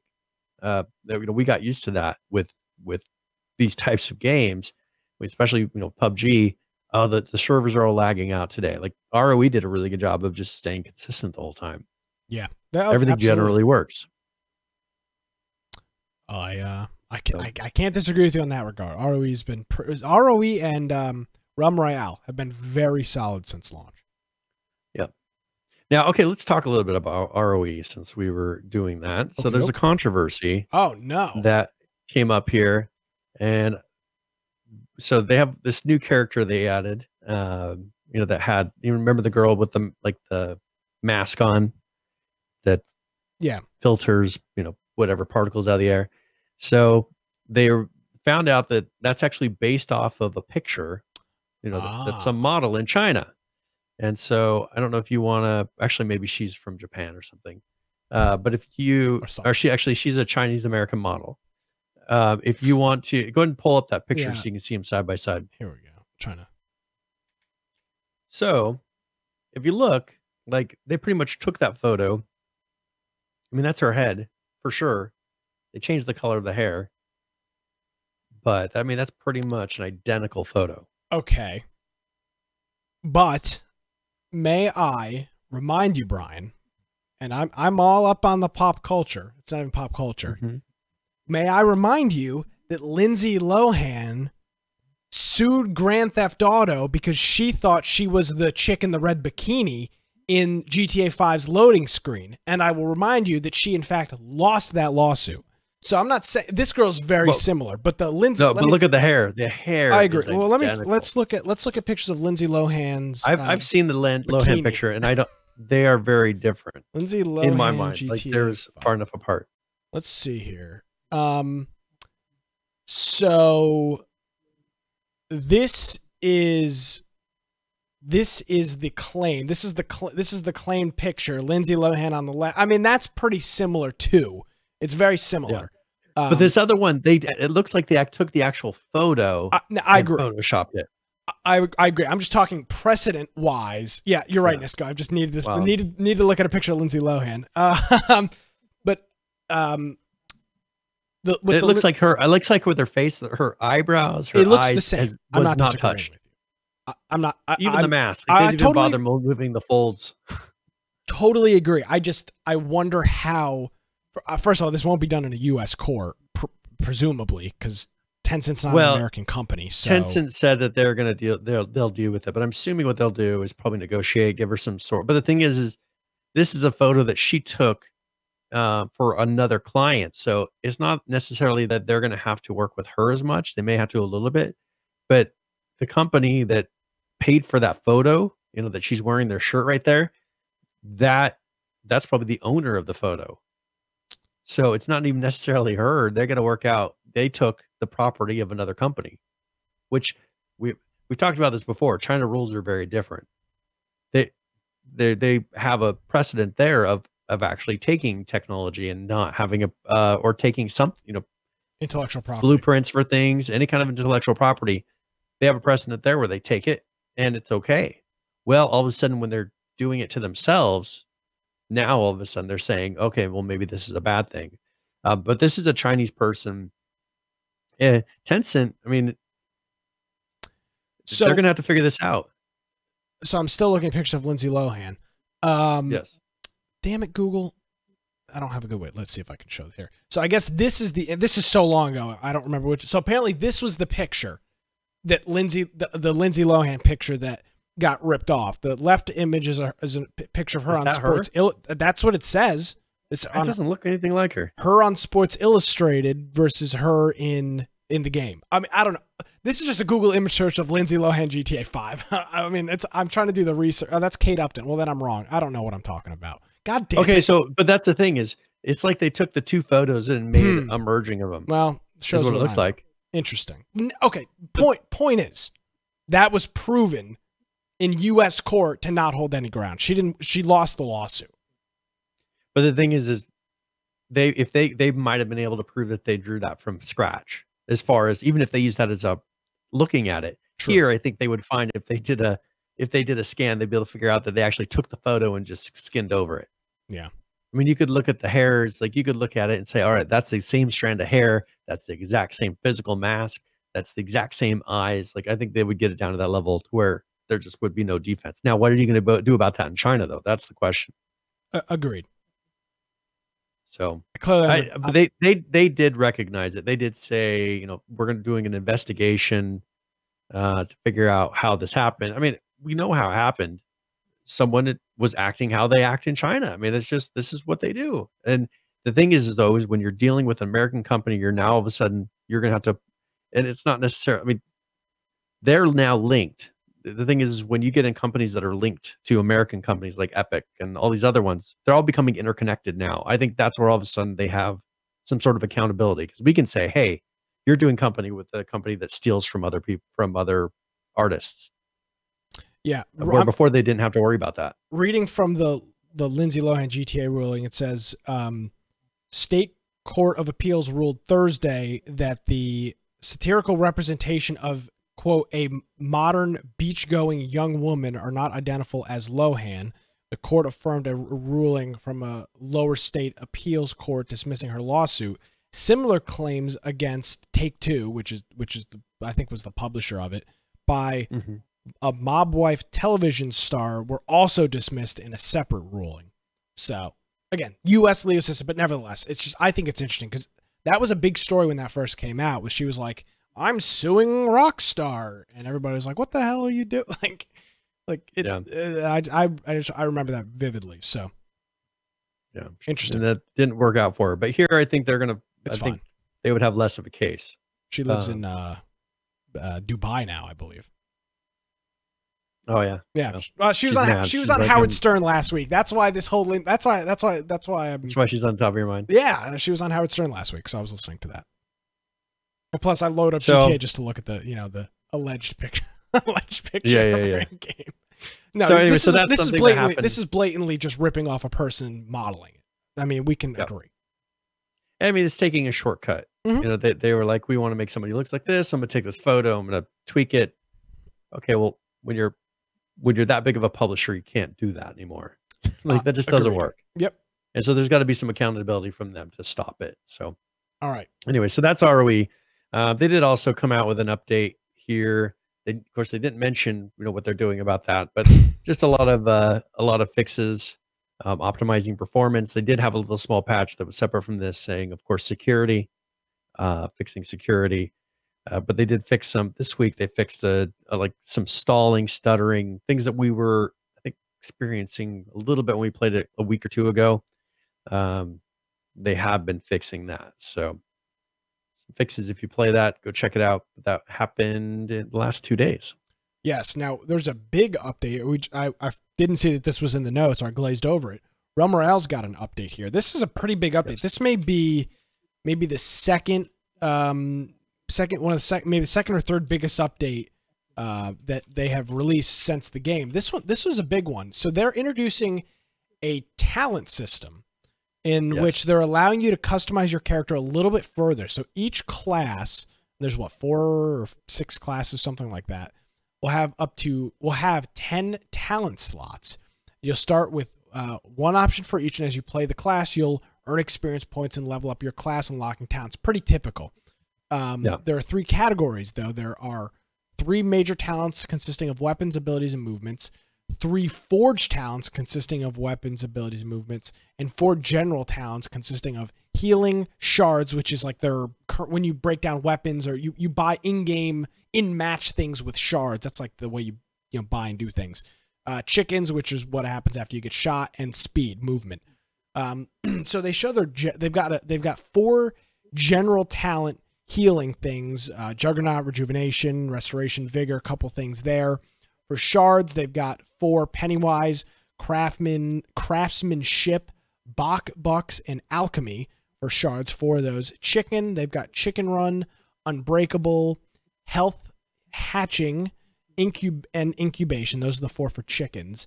And for speed, they've got Leg Day, Reflexes, Master Riding, and Combat Training, and all of those have got different perks. We don't have time to unfortunately read through all of them, but there is a variety in there. I'll just take one for example.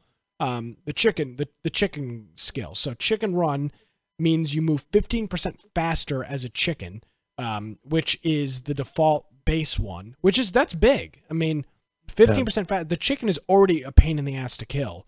So now you're going to move 15% faster. That's the one that you get day one. That's the one that you have to unlock. Unbreakable, which you unlock at class level 5, is you gain 500 health as the chicken. So if you're somebody that gets pegged a lot and goes down, it's probably worth working up this trail. Health Hatching, it's you return to full health after reviving as a chicken. So if you survive the 15 or 20 seconds that you need to, when you restore, you're back at full health.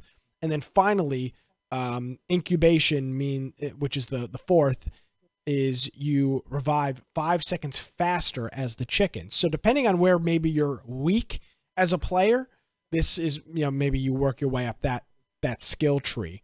But I like this. This is good variety that they've added here.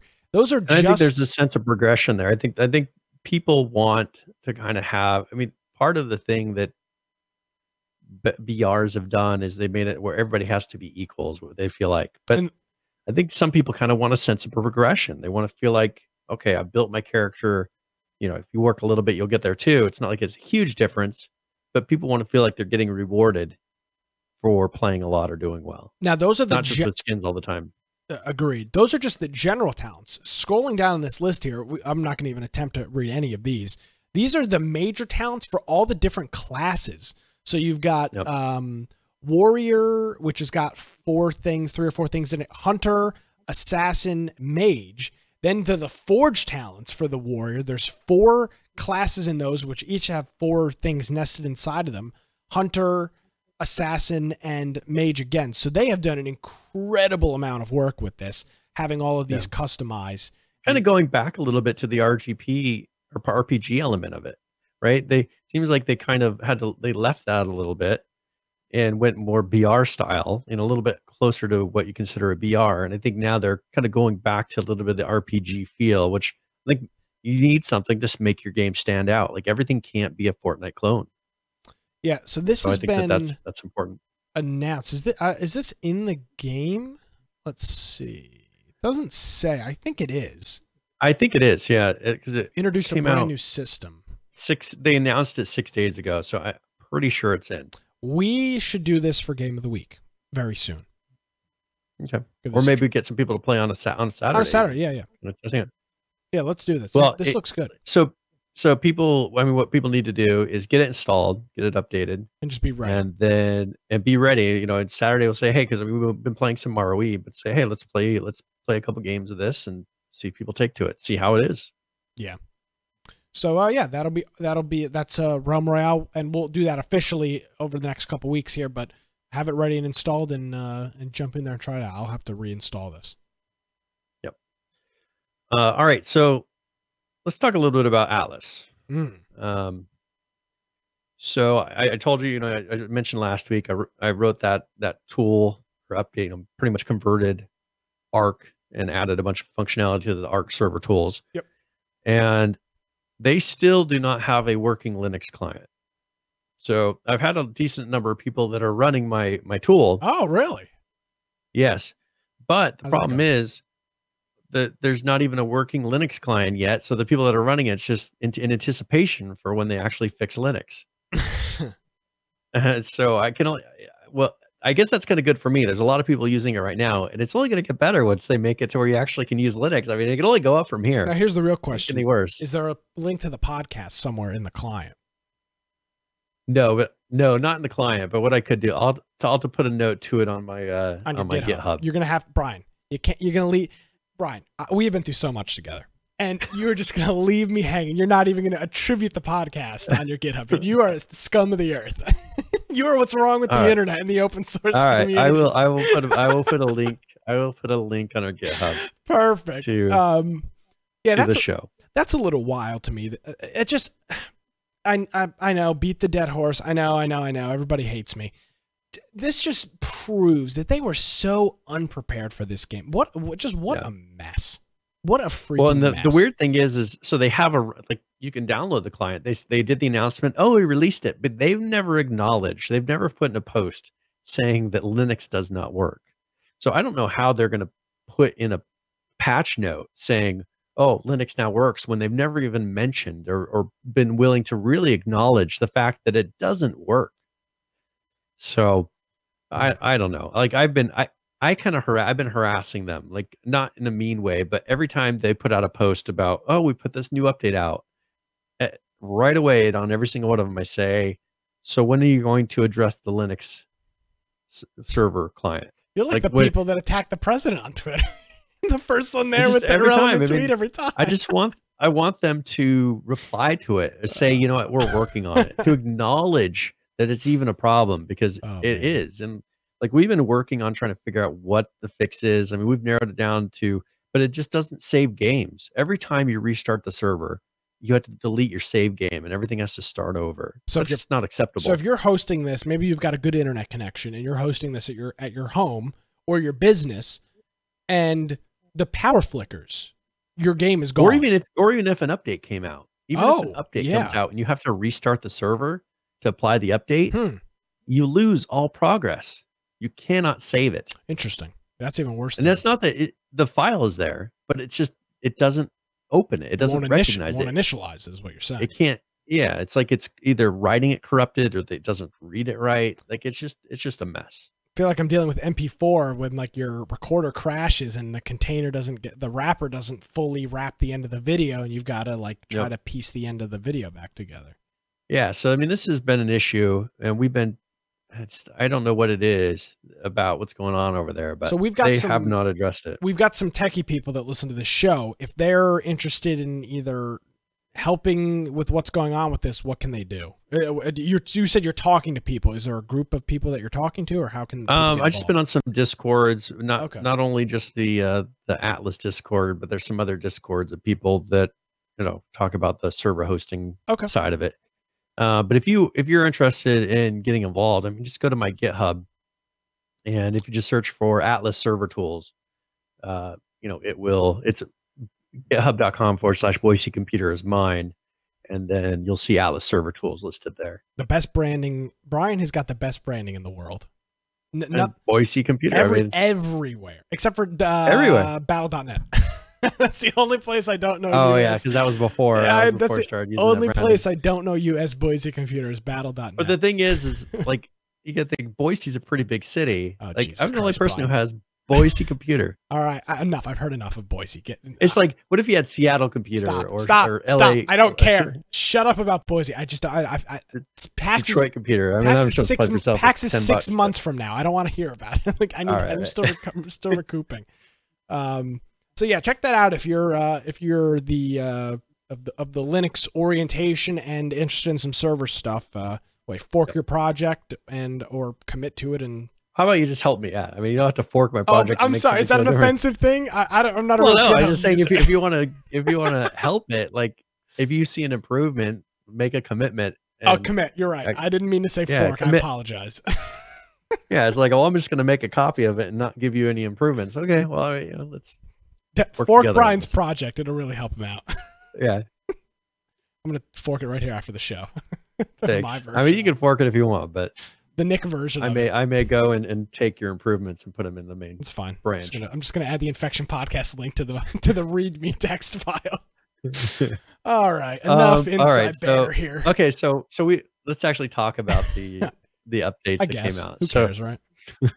So 16.26 is what they're up to now, and I'm trying to think. So the current last time was 15.35. So 15.35, I mean, they pretty much came out with that. They had a number of patches that they did, bug fixes and things like that for the regular version. But they came out with the 16, which had player movement optimization, which they said gave a 15 to 20% performance gain on servers, which is pretty big. They added to where what they're doing is adding some of the functionality that they've been putting on the main servers. They've been putting it to where you can put it onto your private servers as well. So there's now a launch option to be able to have the fountain of youth you can add those and lock them on the servers in a certain location. So, or have always active fountain of youth if you always want to have one going. So they put those features in there, and they actually did an update to the editor. They have a map editor to where you can make your own maps. They've added some of these features to there so you can place these things now. And they did some balancing, especially to the dragon in the 16 patch. But other than that, it's been just a lot of balancing as well, because they're finding some of these animals that they add are too strong. They added the giant crab, and they've been adding things to it, but they've been trying to balance it after the fact.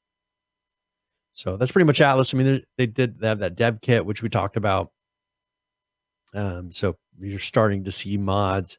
So even if you're interested in modding, there's a big modding community. You can find Discords on that. People that are just going through and making cool stuff for it. So I think that's what's going to keep this game alive, if anything, would be the modding on it. Oh yeah, and I mean, I think you can attribute modding to Ark's success up till now. Yep. Games like And most of the major improvements on theirs have been from modding. Yeah, I mean, even whether or not they give real big, attribute to the original person, but that's been what it was. I mean, you look at Minecraft. Like I'm sure if you go on Twitch right now and look at whoever's streaming Minecraft, I'm certain they're not streaming vanilla. They're playing on a factions PvP server, or they're playing crap. I don't remember, Tekkit, or one of the mods that have computers or whatever it may be. I mean, that seems like it's what's keeping.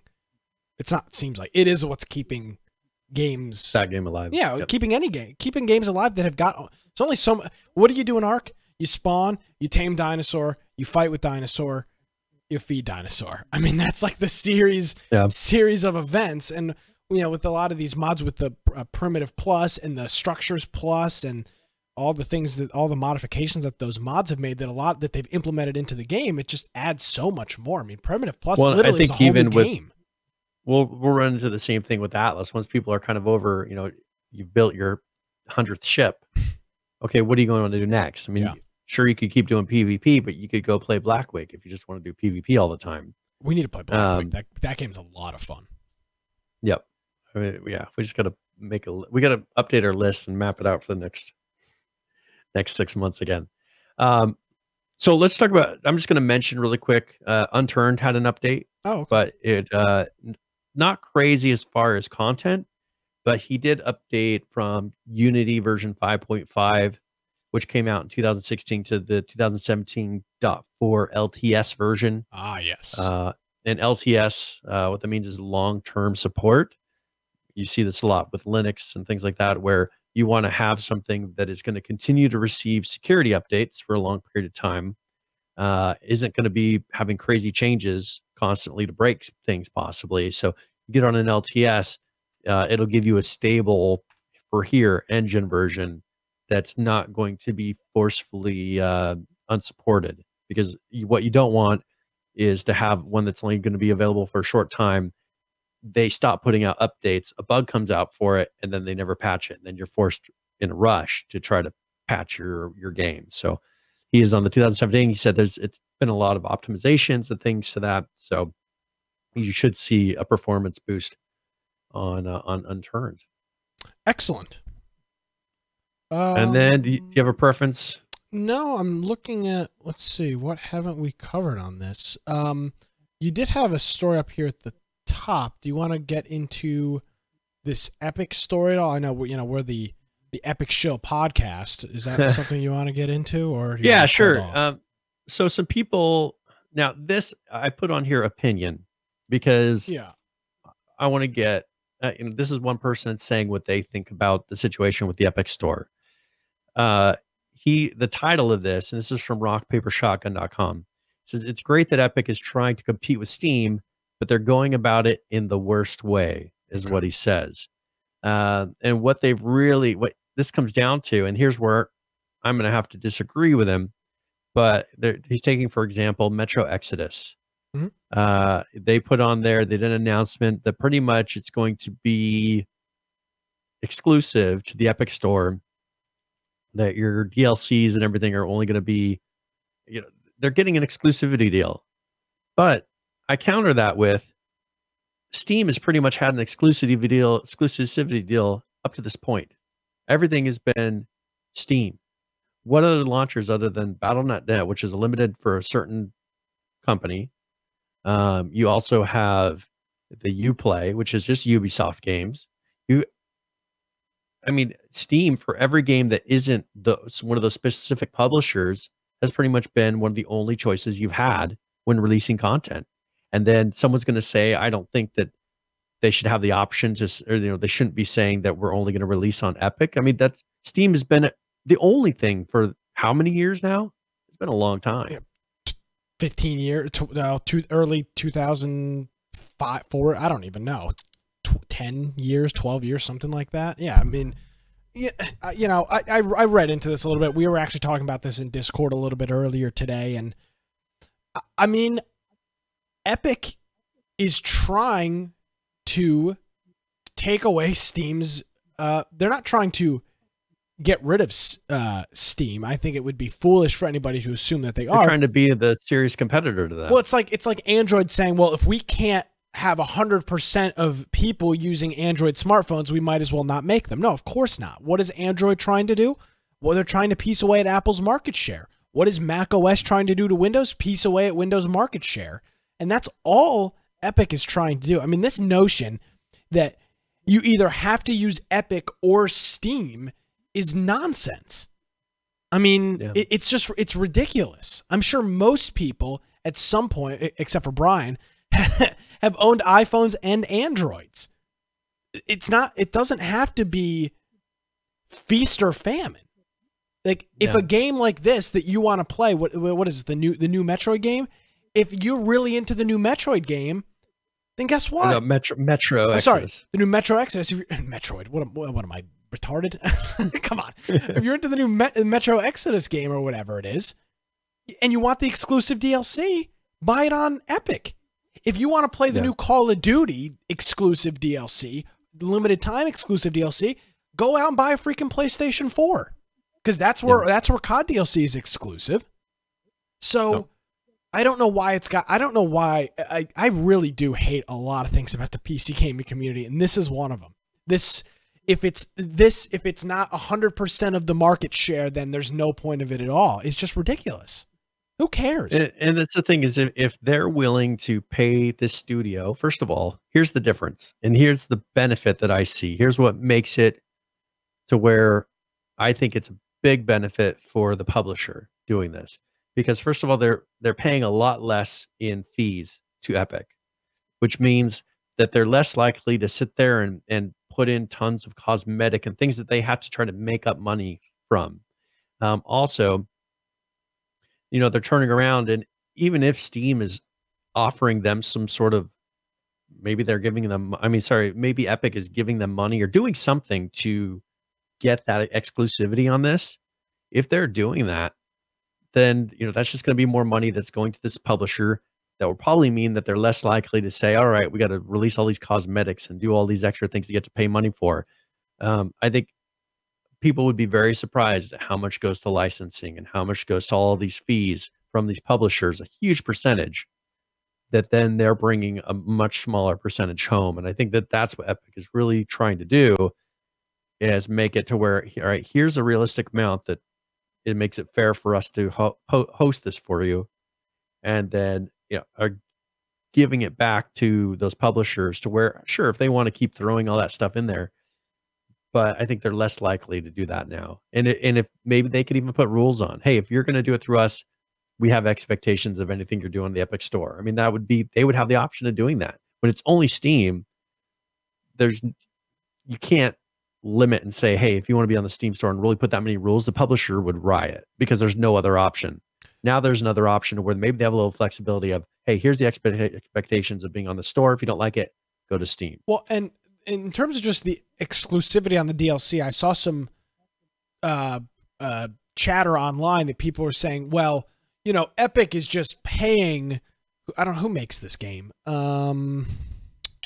Is it? I don't know. I don't know who makes it. Epic is just paying the publisher to give them the exclusivity. It's a Deep Silver game.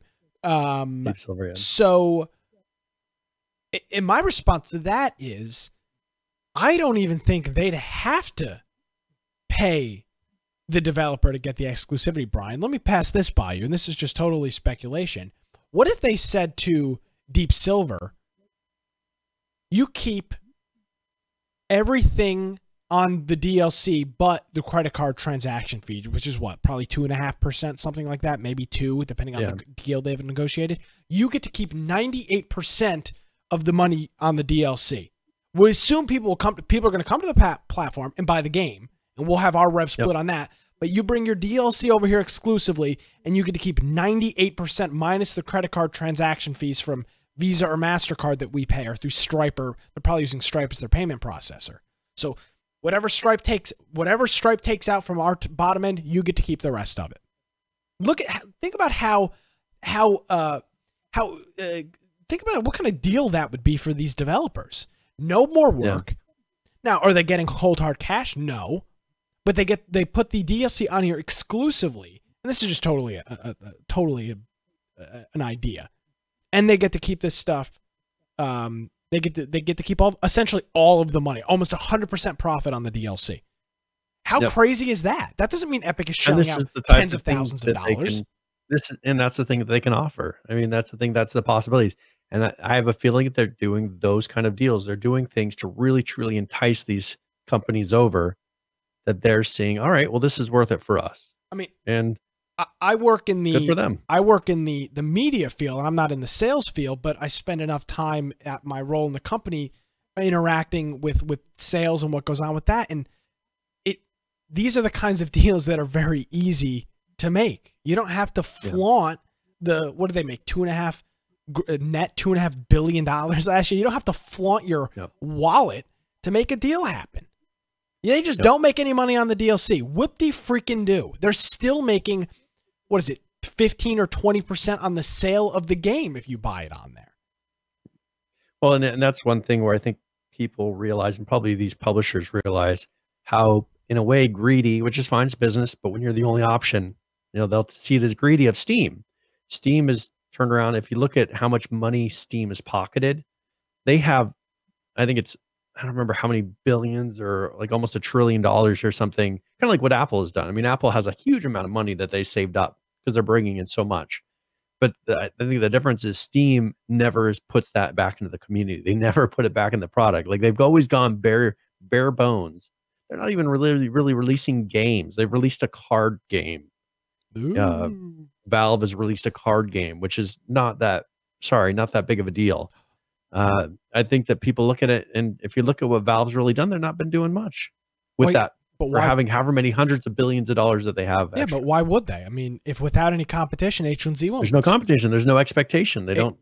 H1Z1 would still be alive and well, in my estimation. If none of these other games popped up, the game would suck, but it would still be alive and well. It's because they never tried to compete. But they had to compete, is my point. And now Steam. What I'm saying is but the thing is they couldn't keep up. So the person who was better suited came out on top. I mean, I don't have any skin in either of these games, the Epic or the Steam thing, but it just seems like Epic is offering for free 2 games a month for users for free, and they're not like garbage games. I mean, they're popular titles. Super Meat Boy was on there. Again, most people have either already owned or played Super Meat Boy, but nevertheless, name recognition on that game. I mean, very popular game. Subnautica was Subnautica was really good. Yeah, I didn't redeem that because I'm a jackass. But like, those are popular games. Those are games with name recognition. It's not, random side-scrolling 8-bit game that that nobody's ever heard of for free. And I'm not bashing those games, but that's what it is. And now they're offering this exclusivity thing. So I mean, I'm all for this. While you were talking, I was skimming through this article. This guy at Rock Paper Shotgun is a jackass. I mean, article. So I said ridiculous. opinion. It wasn't serious to me. Like the way he was, and he's a senior editor there. But I mean, the way he was saying it. We don't want anything new in the gaming business. We should buy all of our games from Steam, as they screw over the developers and give the consumer nothing. They literally just redesigned Steam. Like, this to me is definitely. I mean, he should have marked it 100% opinion on top. And it says "epic flail" is what he puts on the subtitle for that. Epic flail. What are you talking about? It was crazy. So I marked opinion because it's so much opinion to me. And we are an opinion show, obviously. But yeah, but we say it's opinion. This guy's writing it as these guys are making the biggest mistake. I mean, he's just totally serious about it. At the end of the day, the consumers will probably be the beneficiaries of this whole ongoing thing between Epic and Steam. And neither of them will. Epic is not going to totally take over Steam, and Steam is not going to totally shut down Epic's game store. They will settle somewhere probably 70-30 in terms of market share, probably at some point. Yeah. Maybe that might even be high for Epic. But nevertheless, one of them, just because Epic exists doesn't mean Steam doesn't have to. I mean, it's a little ridiculous, folks. Let's chill out. There's more than one car manufacturer in the world. Well, and we'll see. It's Yeah, we'll stupid. see. It's just so stupid. We'll see how this turns out. Because I mean, obviously, if the company doesn't sell as many copies or isn't as successful as it could have been if it was on Steam, companies will stop doing it. But if they are more successful, they'll stay there, Yep. and that'll be the deciding. That'll be what actually shows what really happened. So let's just, since we're pretty much late on time, I'm just going to mention some of the other things. We'll dig in. There was a tease of a Crytek game that's going to be coming out on Spatial OS. They haven't announced it yet, but when they do, they said they're going to announce it soon. When they do, we'll have some information here. I didn't want to dig into it because it was just pretty much I mentioned we're going to have a game. It's going to be Spatial OS. It's Crytek. Okay, Breaking so news. that's all. That's all they said about it. They're also We Happy Few put out an update 1.6. Was a lot of like quest fixes, a lot of things that people are complaining about. We Happy Few of, remember when it first came out? Oh, this quest is broken. These things. They had pages and pages of quest fixes and things like that. So they have been working on that. And actually, the day before this patch came out, I was thinking to myself, like, I haven't heard anything from We Happy Few in a long time. I was wondering if it was just kind of dead. And then they put out a patch like this. Now it's not new content, but it makes the game more playable. It is kind of a one-time playthrough type of a game, for the most part, anyways. Rust, they put out a video. I don't know if we really want to go into it, showing some new things. It's almost 5 minutes long. I'll just mention what they talk about in there. They have some of the initial kind of block in for the horse, some basic animations. They have kind of not a huge helicopter, but more of a man-made helicopter that you can find that they're going to be putting into the game. And then just some fixes and things like that. So, and I think other than that, Arc, actually, and if you could scroll through that Arc update, it's kind of surprised. So we didn't have any fixes for a long time since they pretty much announced Atlas. Last week, I think they had a really big patch. And then here's another one, pretty decent sized patch. A lot of fixes, things that they're fixing, improving performance. I think they just had everybody working on Atlas, really ignored Arc, and now they're actually fixing, or maybe they found some things that they fixed in Atlas, because I mean, they are a lot of the same base code, and they're starting to implement some of those performance fixes and things into Arc. So check that out. I think other than that, I think that's pretty much everything. Wow, good news week. We got through a lot here. I was surprised that we got through most of it. So all right.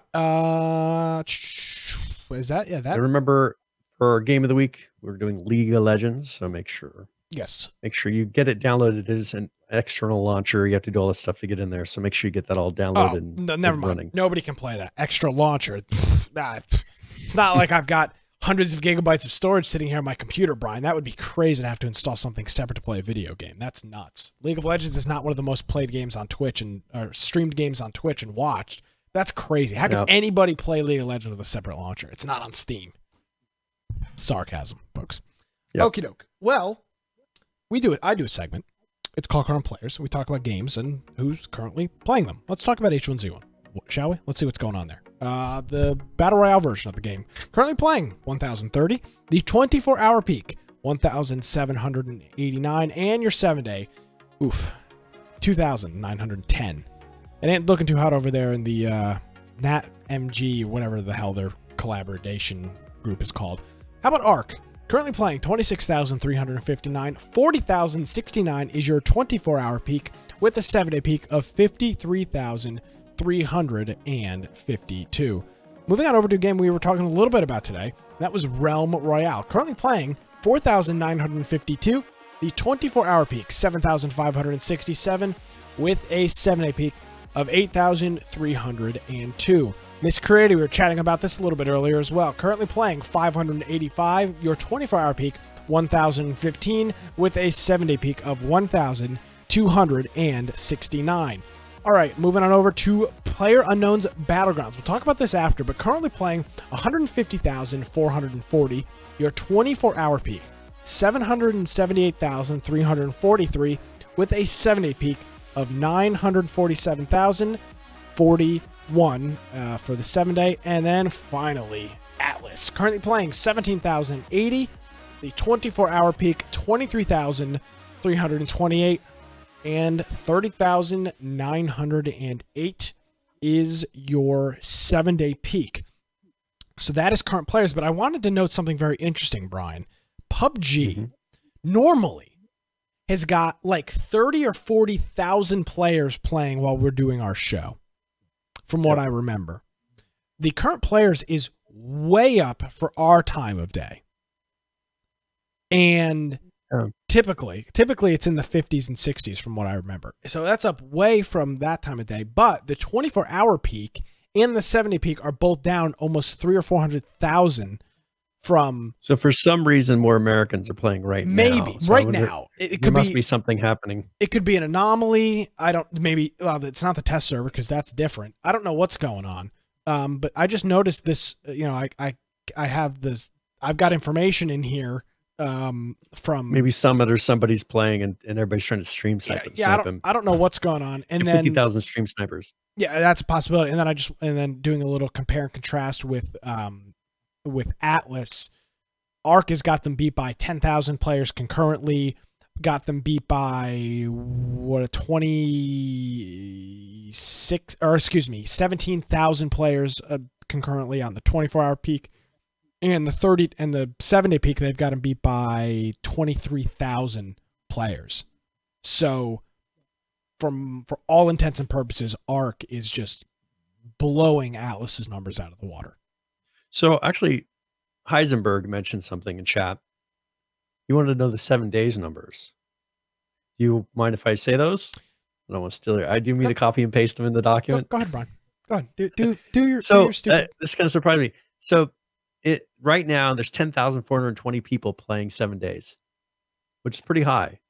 Their all-time peak was 32,518. So nothing compared to some of those games. But their 24-hour peak was 13,674. There you go. NA, not applicable. Thank you. Yeah, well, it's not because Brian's stealing the site. It's fine. Go ahead. So yeah, but I was just gonna say, like right now they're near their peak, but 10,420 for 7 days. I mean, it's a pretty healthy number. I mean, it's been consistent. I mean, for the whole week they've been about the same number of players the whole week, and even for the whole month, like they're very consistent at about 10,000 players, which is compared to we'll see where Atlas is in a month or two. I mean, modding really takes off. Even prior to Alpha 17, they've always had a solid player base. I don't know where the hell these people exist on the internet, but they've always had Heisenberg. It is Heisenberg, but they've always had a very solid player base. Like always thousands more than Miscreated, which I always found very odd. Well, ever since the update in 2016, I think it was. Actually, no, this would be 2018. So this is 3 months. So when they really did have a jump. Sorry, 2018, they had their November patch. Mm-hmm. It did jump up. Their numbers jumped up probably. That was Alpha 17. So at Alpha 17, because it dropped down right before. It was at 27,000. Before, when they said we're going to release it, everybody stopped playing, waiting for it. So it went down to about 8,000 to 10,000. And then right after that release, it went right back up to like 20-something thousand, 25,000. And it stayed there pretty much the whole time. So, I mean, that's pretty good when you can go 3 months and there's barely a drop in players. Because, I mean, we've seen lots of other ones where 2 weeks, a month in, they lose a lot of their players. I think it's interesting. Yeah. I mean, they've always been able to stay pretty consistent. Yeah. Now, it's kind of hard to say, you know, what is it about that game? But I think they've got enough of the grind and you're building it up, but then you get to start over that Arc doesn't really have. Like there's not a reset point. I think you get 7 Days to Die where there's enough of a reset point. Same thing with Rust. Those servers reset on a regular basis. And so it keeps people consistently playing because they always feel like they're pushing towards something. So I think it keeps people playing those games. Yeah. All right. So, all right. Let's go into tip of the week, where sometimes I'll talk about a general gaming tip. But this week, since we were playing it the last couple of days, we'll talk about Ring of Elysium. So this is tip of the week.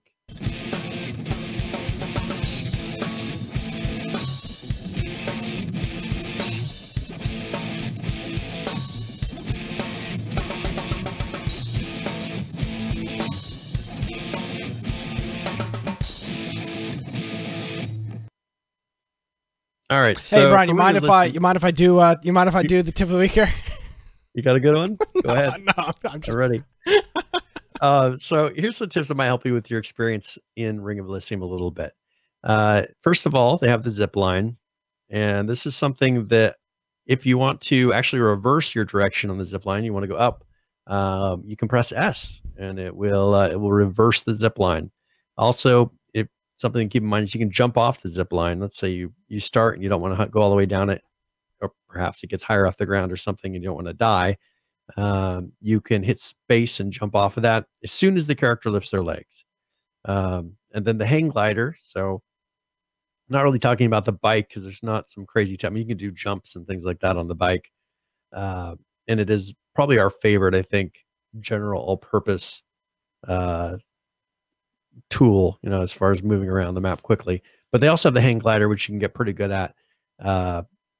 Keep in mind that the hang glider is not affected by trees. So normally in a game, you avoid trees. Bingo, Game like Arma, you'll die if you hit a tree. In here, you don't have to avoid the trees. They aren't affected by trees. And also, you can redeploy if you hit space. So if you want to drop for a little bit, hit space, redeploy, you can do that. So just some quick tips for moving around. But as I just said, we pretty much use the bicycle. You generally don't have to use a vehicle. You don't have to get in cars that are louder. You can quickly and quietly move around with the bikes, and I think they've been our favorites. So that is tip of the week. And thank you, Infected Heisenberg, for subscribing. He finally got his computer back. So yeah, he did miss. His computer had died or whatever, and so he missed our 7 days that we played. And he is our official 7 days guy, but he just in the last couple of days got his computer going again. So he is back. Welcome back, and thanks for the subscription. Really appreciate it. Yep. All right. I've got a tip as well. In Yes. Ring of Elysium, Brian, if you press the W key, you go forward, and if you press the S key, you go backwards. So that is Nice. that's my tip of the week. I just wanted I could have put it in the document, but I just thought I'd throw it in here. Thanks. That For helps. people that don't know, it's a joke. It's a joke. All right, we're just we're goofing. I did pretty much give one of those. I remember. Don't remember. Yeah, what so do episode I. You were like something about rolling on the ground and like straight, the leaning sideways or something like that. I think it was H1Z1.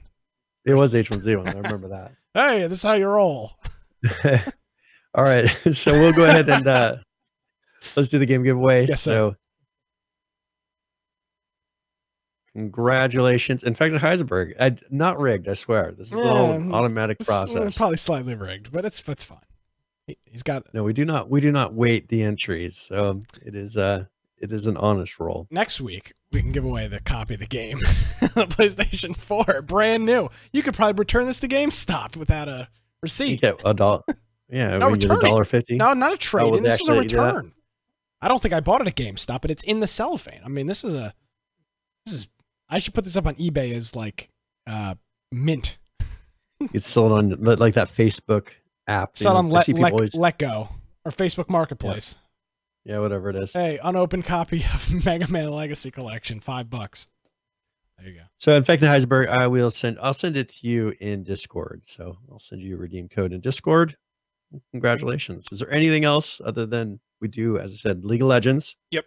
Green Man is stoked. So am I. I'm Ready to excited too. Next week's show, hour early, 6 p.m. to 8 p.m. Eastern.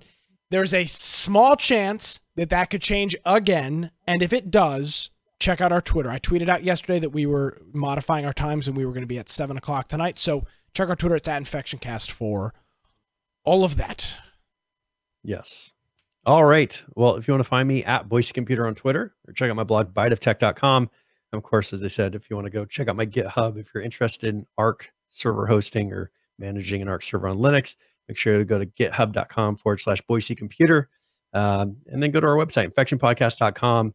On the right-hand side, join our Discord server. It's the place to hang out, to submit news, to join us for Game of the Week, and pretty much where we all just hang out and have fun throughout the week. And on there's also our Steam group. Get notifications when we do our live show. So maybe next week when we're doing 6 o'clock, if you happen to be at your computer at that time, you'll get a nice little pop-up and you can join us live. So I think that's pretty much it. Alrighty, Brian. Thank you very much as always, and we'll see you Friday and then next Tuesday. Yep. See you then.